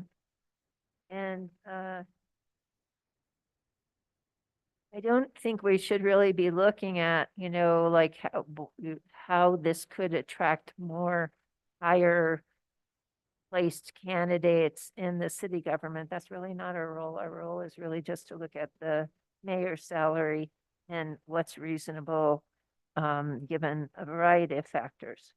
And really, I have to say that it is totally top heavy, in my opinion, the city government, and that many people are being paid a lot of money, and one has to wonder what actually happens in the city in terms of productivity. And I think sometimes this leads actually to economic inequality. It may not be the intended consequence, but it might be an unintended one, where you have this top layer where people are making lots of money. Then you have people who are still just maybe a little bit above what is the living wage. And I myself, although I think people obviously have to be paid enough to be able to afford to live in a community. And as things keep getting higher priced, I mean, that's what happens. The living wage goes up and then all these prices go up. And so in essence, people's increase is wiped out, maybe even more than the increase they got. I do want to point out, though, that in this past year, I mean, just in the paper recently, not only have city employees been wages supposedly adjusted to this compensation view scale that was going on, but with the however many $32 million or whatever, there's $8 million that is being set aside for all employees. And that's above any other benefit packages or changes that they got. If we had 1,200 people in the city government, that's about $6,000 more a year. So just in defense of what the city has given employees, because people don't seem to realize that employees have been getting periodic increases, and probably at times when other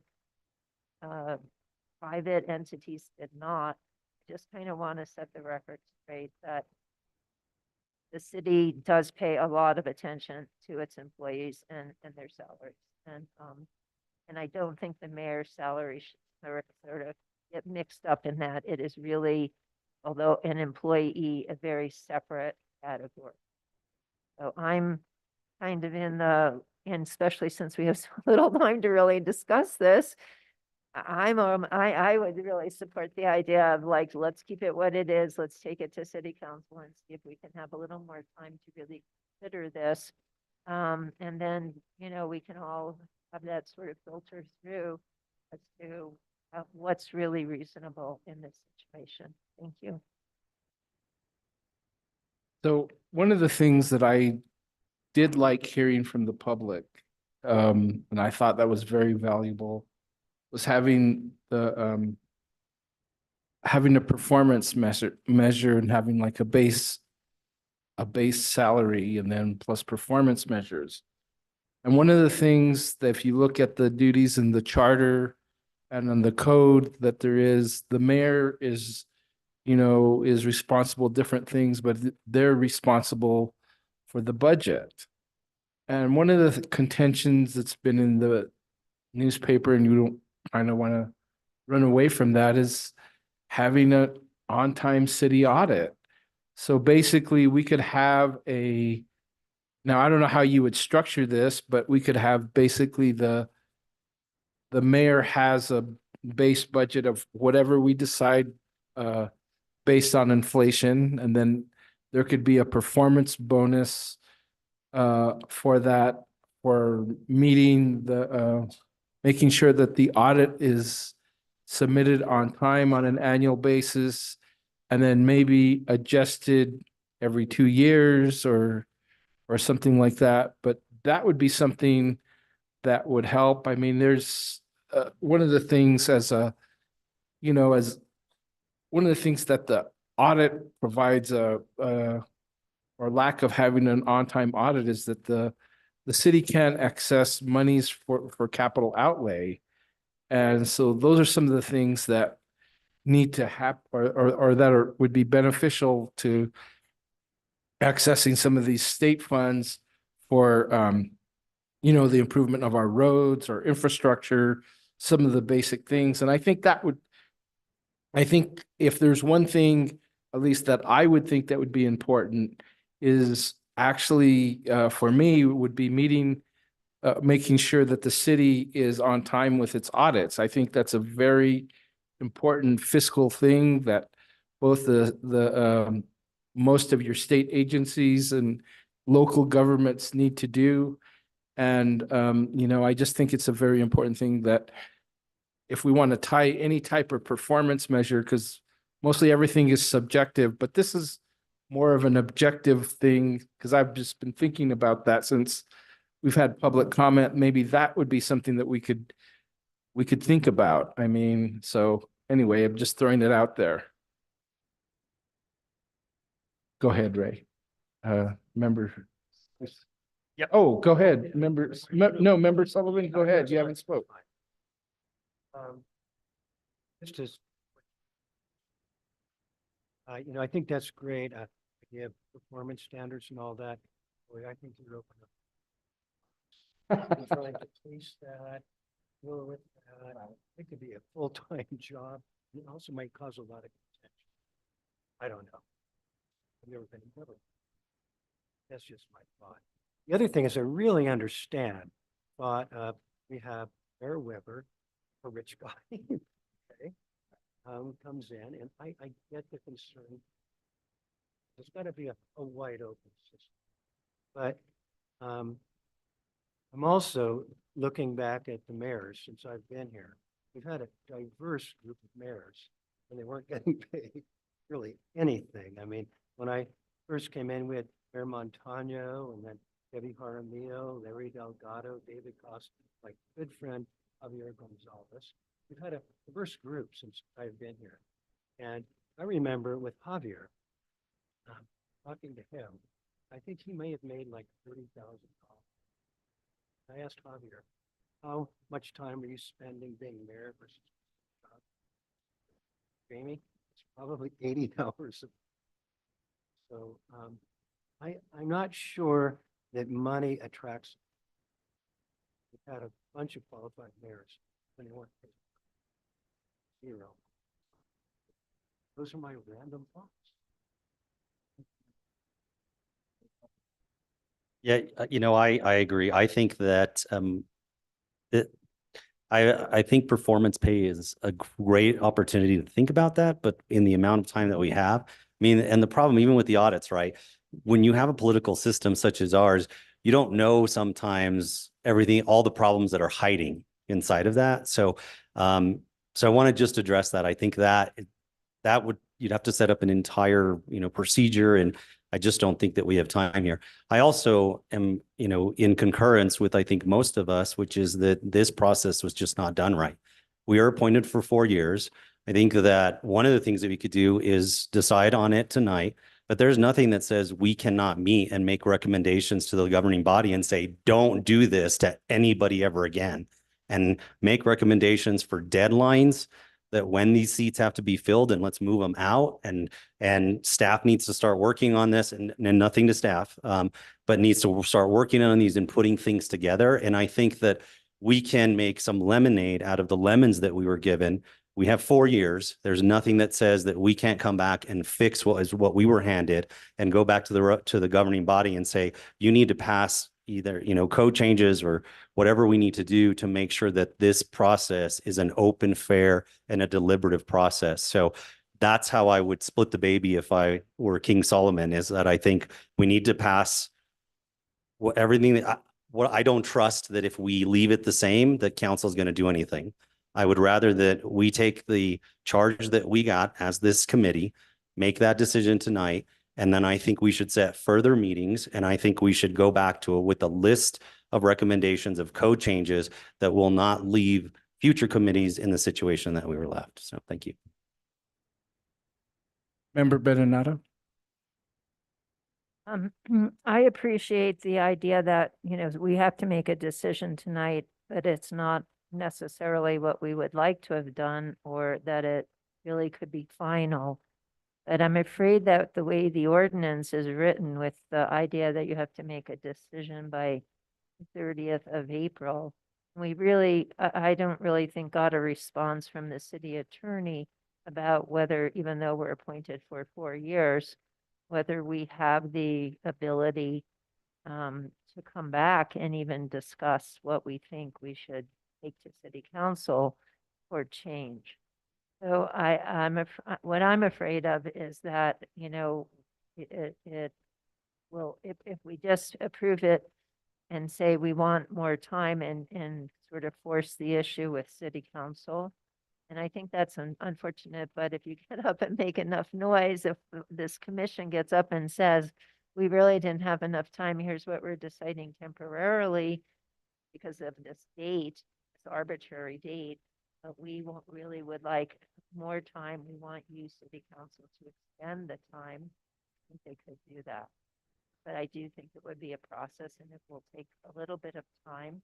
But I think really till about May of 2025, that should not be a problem, because really, even though you may declare a candidacy, I don't think you can actually become a candidate until there's the time period opens and you get enough signatures, things like that.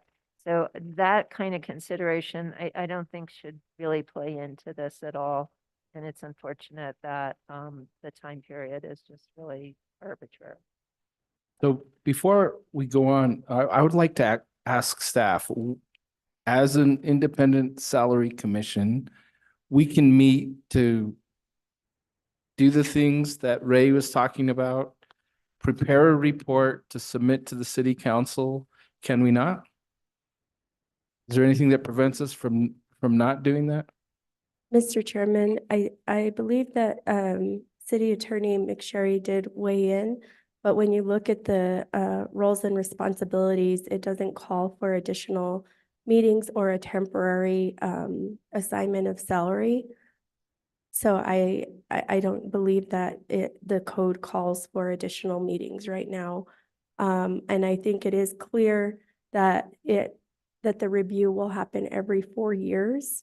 And again, I would just like to reiterate that the reasoning for the date, and I can appreciate the comments, but my understanding is, the reason for the date is to ensure that the salary is based on the roles and responsibilities of the mayor position, and not, any potential candidates that might throw their name in the hat, prior to the official filing for candidacy. So can we have an official determination from the city attorney's office whether we can meet to prepare a report and make recommendations for to the city council after this meeting? Like if we would like to meet like in within the next year, because we are appointed for 4 years. It doesn't make sense to me, and probably to members of this commission, to not be able to do something or to make recommendations to make this process a lot better. I mean, one of the things that I was very impressed, whether you like it or not, is the is that the city of Albuquerque and their independent salary commission, they produced a report. And I think it would be important for us to come up with a report or a study to make recommendations based on what of our experiences are. And I think we would need more time to do that. Mr. Chairman, let me just make sure that I'm clear on your question. So you're asking if within the current code, this committee could continue to meet and change request proposals to the governing body to change the process for the time you meet to set the salary in 4 years from now? Or are you asking to change the salary again before a mayor is elected in 2026? No, I think what we would like to do is, I think we're going to take action tonight based on the comments over there, but I would like to know if we can continue to meet to produce a report and recommendations to the governing body. So this does not happen to a future independent salary commission. I think that's what we're looking to do, because we would like to meet, next month or in June or whenever it is that we meet, and meet as many times as we need to meet, so we could come up with a report or recommendations to the governing body going forward. And even if that means that they would like to make changes, that would be at their discretion, but we would like to make recommendations to the governing body to make sure that this independent salary commission functions better than what it did in this particular situation. Am I correct? Yes, absolutely. Mr. Chairman, are you seeking an answer right now? Are you requesting that I call now and see if that's an option? Time like the present. Yes, if you can, please. Okay. If the then city attorney is available. I can check if I can have a few moments. Okay, thank you.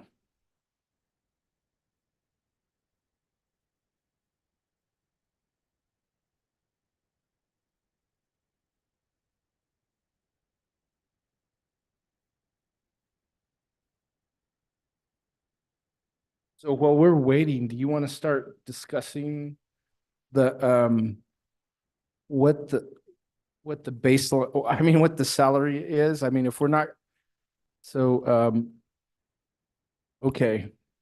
So we had amounts of 119 current salary or 110 current salary to basically 135,000 more or less, or the top line was, I guess, 156,000 that I read in that report, which I'm not wedded to, but just as a point of reference. So who would like to begin the discussion on amount that we're looking at?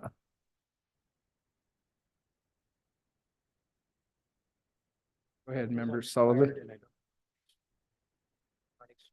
Today and did a couple of quick graphs, some of it based upon like that Earl talked about yesterday. I can pass these out quickly. Sure. You guys can check this. Here we go.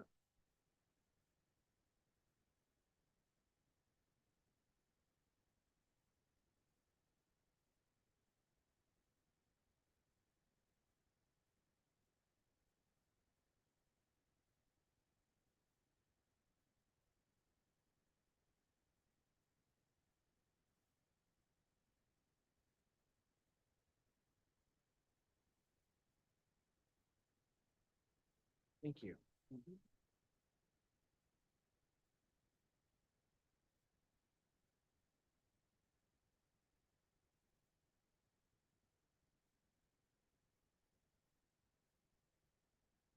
So the long sheet is based upon what Earl talked about yesterday, was getting comparative cities that are capital cities in the United States.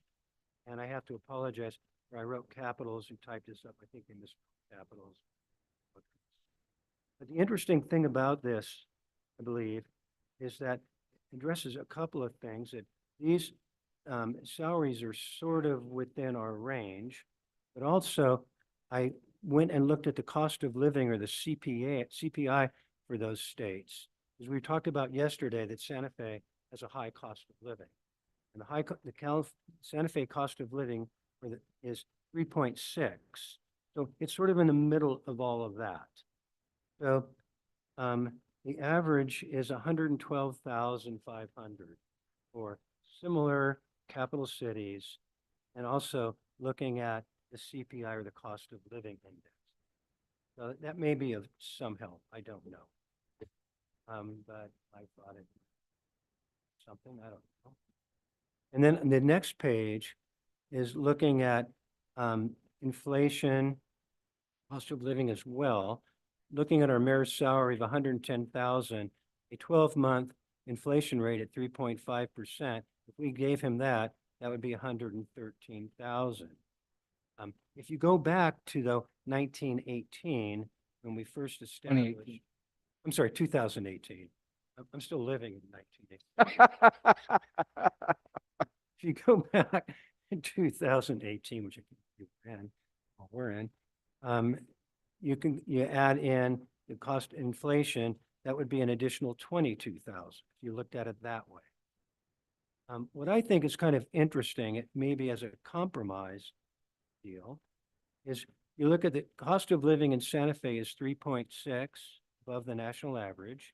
You add in inflation, it shouldn't be national inflation rate, it should be the city's inflation rate, comes to 7.1%. And if you put that into the 110,000, it comes to 117,018. So anyway, math was not my strong suit.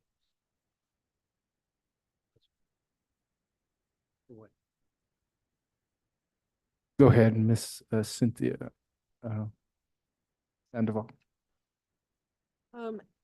I think we've already discussed how it's going to be really hard for us to find comparisons. I still think that if we look at multiple factors, that the city of Gilbert is a pretty good comparator in terms of their hybrid model. I did do some math also, and just looking at the average cost of housing, because we were provided that additional information from the team, we can see that Santa Fe is roughly 8% higher for like the average housing.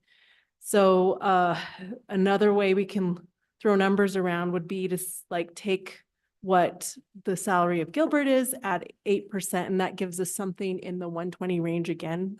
That would be another calculation that we could potentially do. I just want to throw that out there.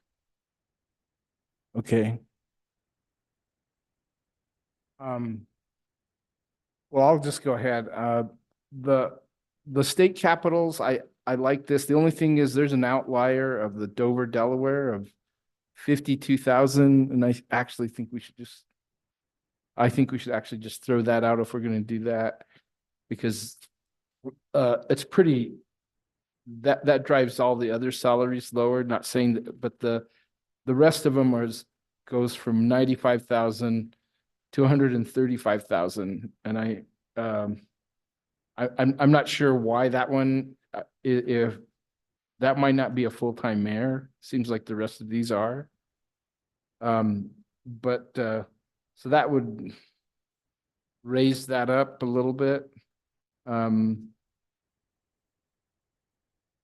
Did you get an amount, Member Dixon? Could you tell?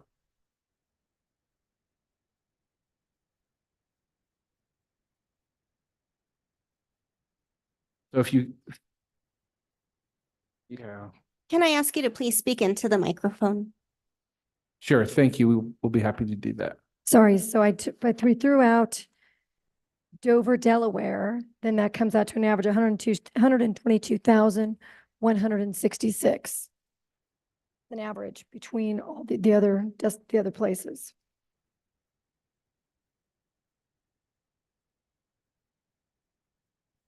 So are we looking at roughly in the 120 to $120,000 range? So go ahead, member. I jump in. all of us have been looking at a lot of numbers and charts, and I looked at the latest chart that Director Salazar sent us, the 2024 salary information, which has some of the cities that were in state capitals, as well as other cities that are more regional and closer in New Mexico. And there were 10 cities listed, Santa Fe being one of them, excluding Santa Fe, which would be a wash anyway, if you did include it, but excluding it, the 9 mayor salaries added together come to $1,050,904. So divide that by 9, the average salary of the 9 cities in the chart that Director Salazar sent today or yesterday, last night. I think you sent them this morning. Yes. That average is 116,760. 116,767. Well, I thought that was interesting to look at as well. As I've said all along, I'm of a mind to not change anything at this point to get the attention, I think, for the purposes that Commissioner Ray Sandoval explained, to get the attention of the city council. And so we can explain further and give them the opportunity to adjust the establishing city code section so that we can review this and so other things can be corrected about.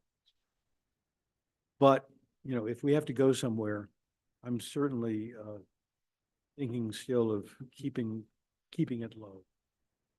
116,000, 120,000, somewhere in there.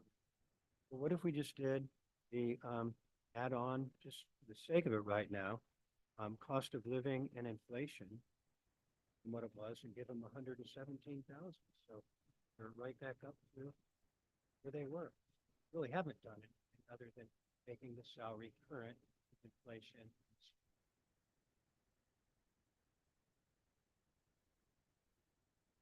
So, We have a vote. well, we have to have a motion. First of all, did you talk with the city attorney? Mr. Chairman, I was Yes. unable to reach her. I tried a few times, and so my recommendation would be that since this isn't going to make any changes for the election in 2025, I think we have a little bit of time. I can be in touch with her tomorrow and see if there's the opportunity to set another meeting and then establish some time to write a report if you so choose, as well as making some recommendations on deadlines for the future review of the salary. That would be my recommendation tonight. So,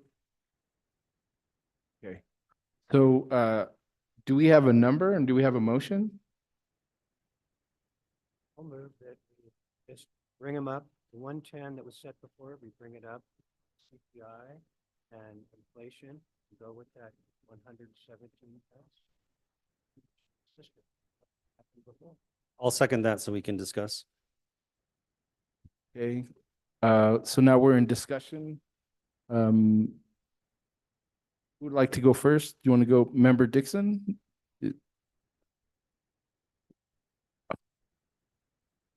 Honestly, I'm not really comfortable having such a low salary. And I think for us to assume that if we leave it exactly as it is or slightly increase it, that's a big assumption that council is going to bring it back to the table and discuss and give us the opportunity to increase it. So I would prefer to increase it from the get-go. I'm more comfortable with a price range, with a range of around 120.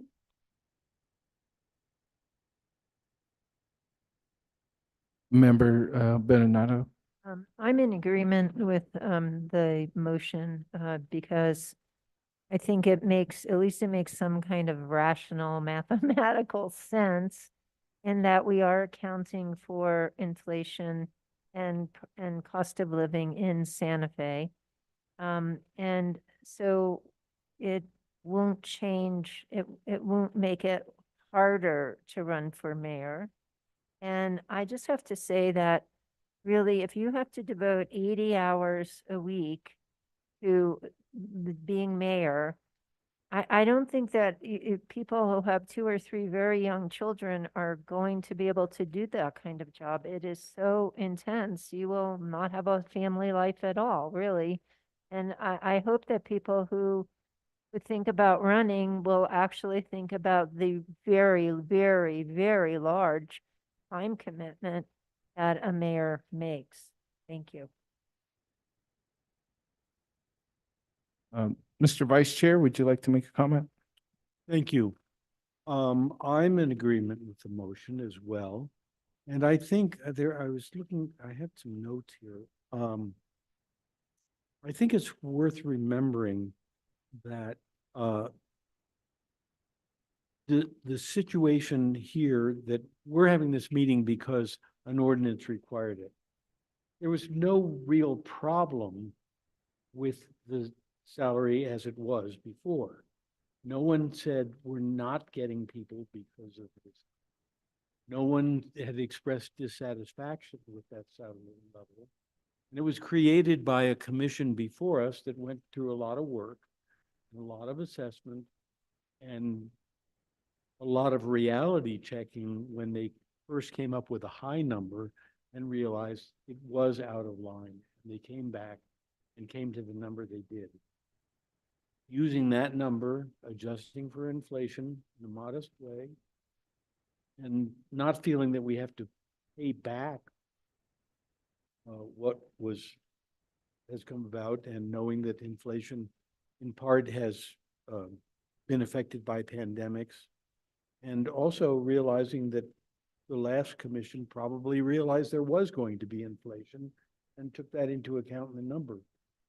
Also, I think the number that we're talking about still is in line with what we're seeing with comparable cities. And I'm comfortable with the motion. Thank you. Mr. Member Ray Sandoval? You know, I would like it a little higher, to be honest with you, but I second the motion because I do think, to Ms. Tiffany Benedato's point, there has to be some rationale as to what we did. It's a methodology. And unfortunately, with the amount of time that we have, I think it's good methodology. So I would be in support of the motion. Members, Cynthia Sandoval? So, so this would only be taking into account the inflation rate for 1 year. It wouldn't be taking into account the inflation rate for all 6 years, right? And then, so what I don't see on here, and I'm not sure about, for the cost of living, is that for 1 year as well? Or is that for like the increase between now and 2018? What I read, the cost of living in Santa Fe, 3.6% above.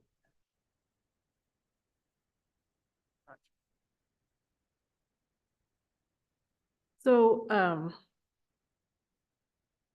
while I feel comfortable with the pay rate, I would feel more comfortable tying it to one of the other criteria, because I think that these numbers are limited in their scope. But I don't know if that makes sense. Member Sullivan, did you?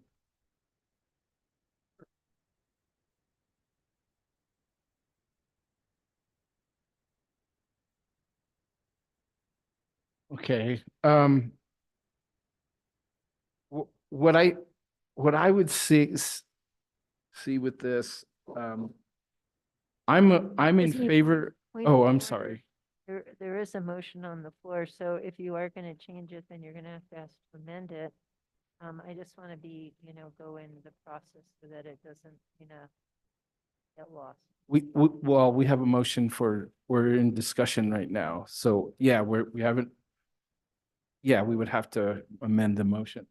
So what I would like to say, the methodology of doing it for 1 years of inflation does not take into account the massive inflation that we've had over the last 6 years.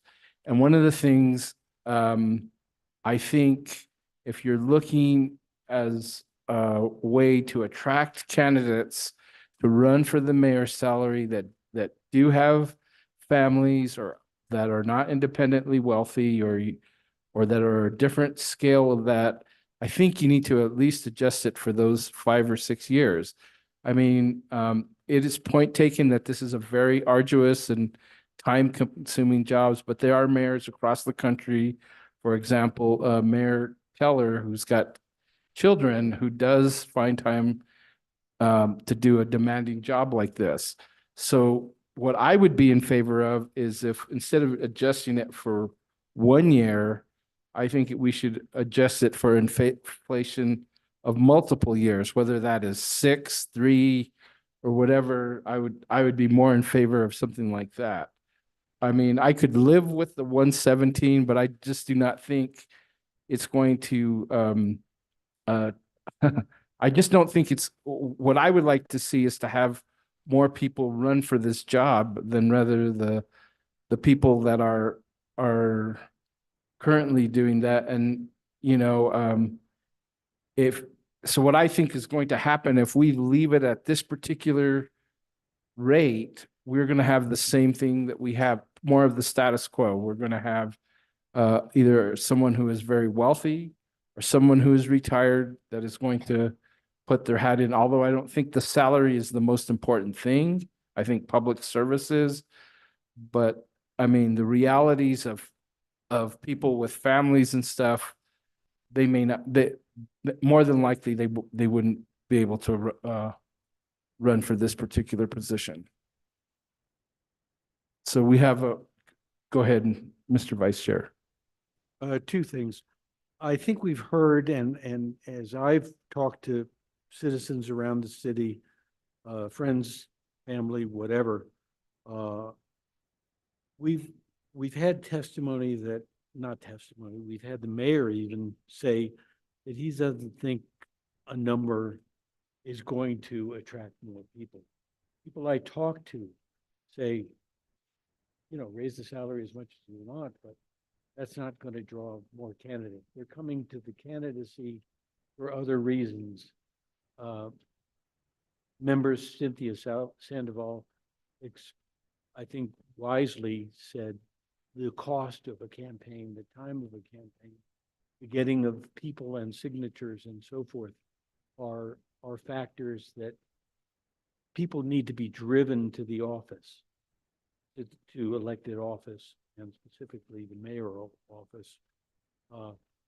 And a salary alone is not going to make a difference. So I think we can do this in baby steps, if you will. There will be another, and it may be us actually, given the timing, we may be the next 4 years from now, if we're all still here, we may be the group that has to grapple with this again for the next round, based on us starting in April, and the next round, they might start earlier. So we could still be here. So we may have another shot at it. And I think if we do it in modest steps, we will, it will be more respectful to the citizens who are paying for it. I raised that point before. And I just don't see a reason to go above where we are in the motion. Okay, we have a motion on the table. And we have a second. Can we have a roll call vote, please? Certainly, Mr. Chair. Stephanie Benenato. Beryl Breckner, Yes. Bridget Dixon, No. Cynthia Sandoval, Yes. Ray Sandoval, Yes. James Sullivan, Chair Trujillo, Yes. motion passed.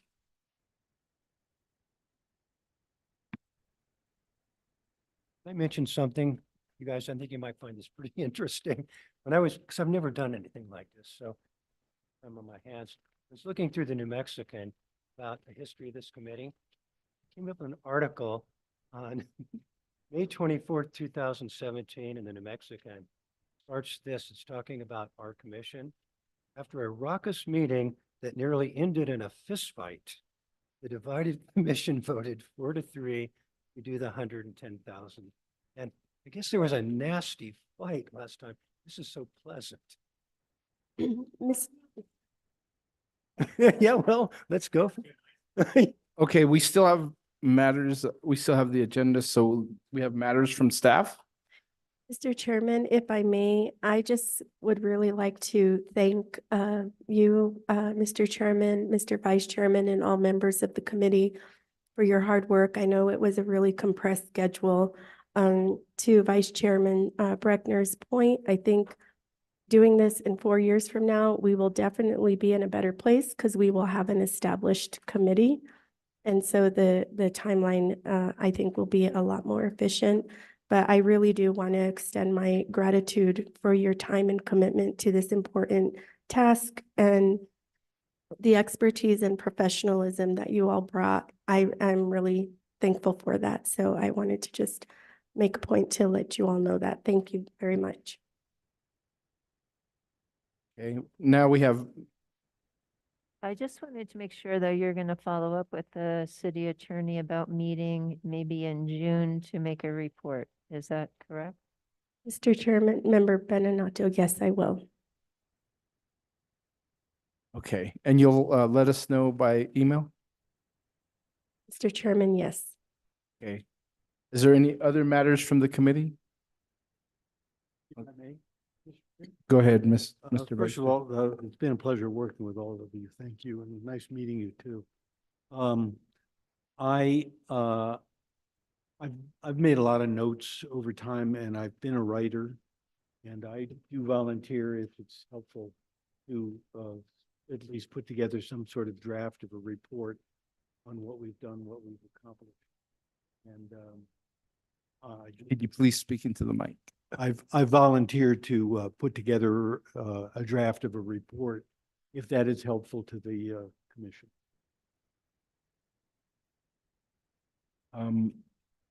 What is the pleasure of the commission? Mr. Ray Sandoval? I think that's a great idea. I think it's always better to look at something and have something to go on and edit it than to start from scratch. So, but I really do hope that we're determined to make recommendations to the governing body to change this process. And that is my intent, because as you know, I've expressed my frustration with the process as it has been. Thank you. Might I just add, Chair, that I mean, you could say, don't do it until we hear from the city attorney and make sure that we can meet.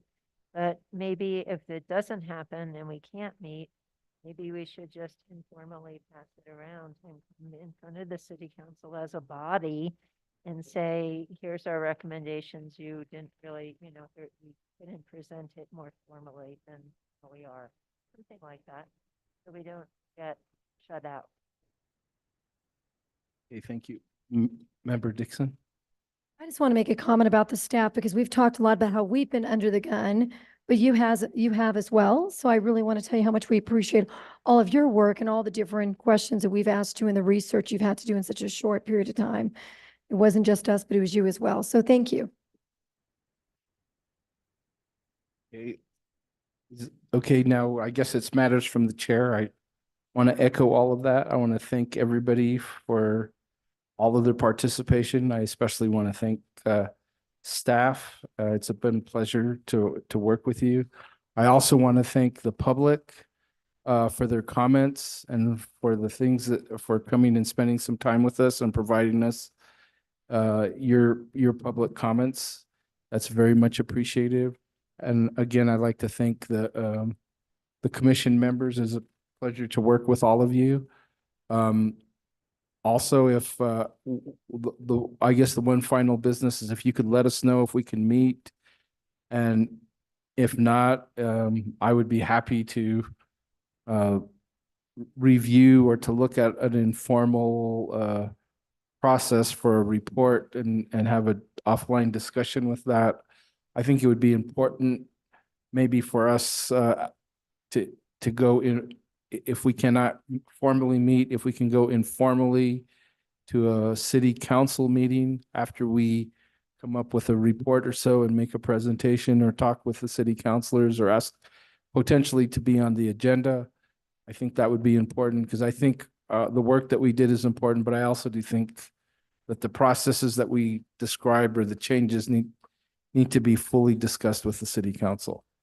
With all of that, again, thank you all, and I would entertain a motion to adjourn. Motion to adjourn. Second. All those in favor? I. Motion carries.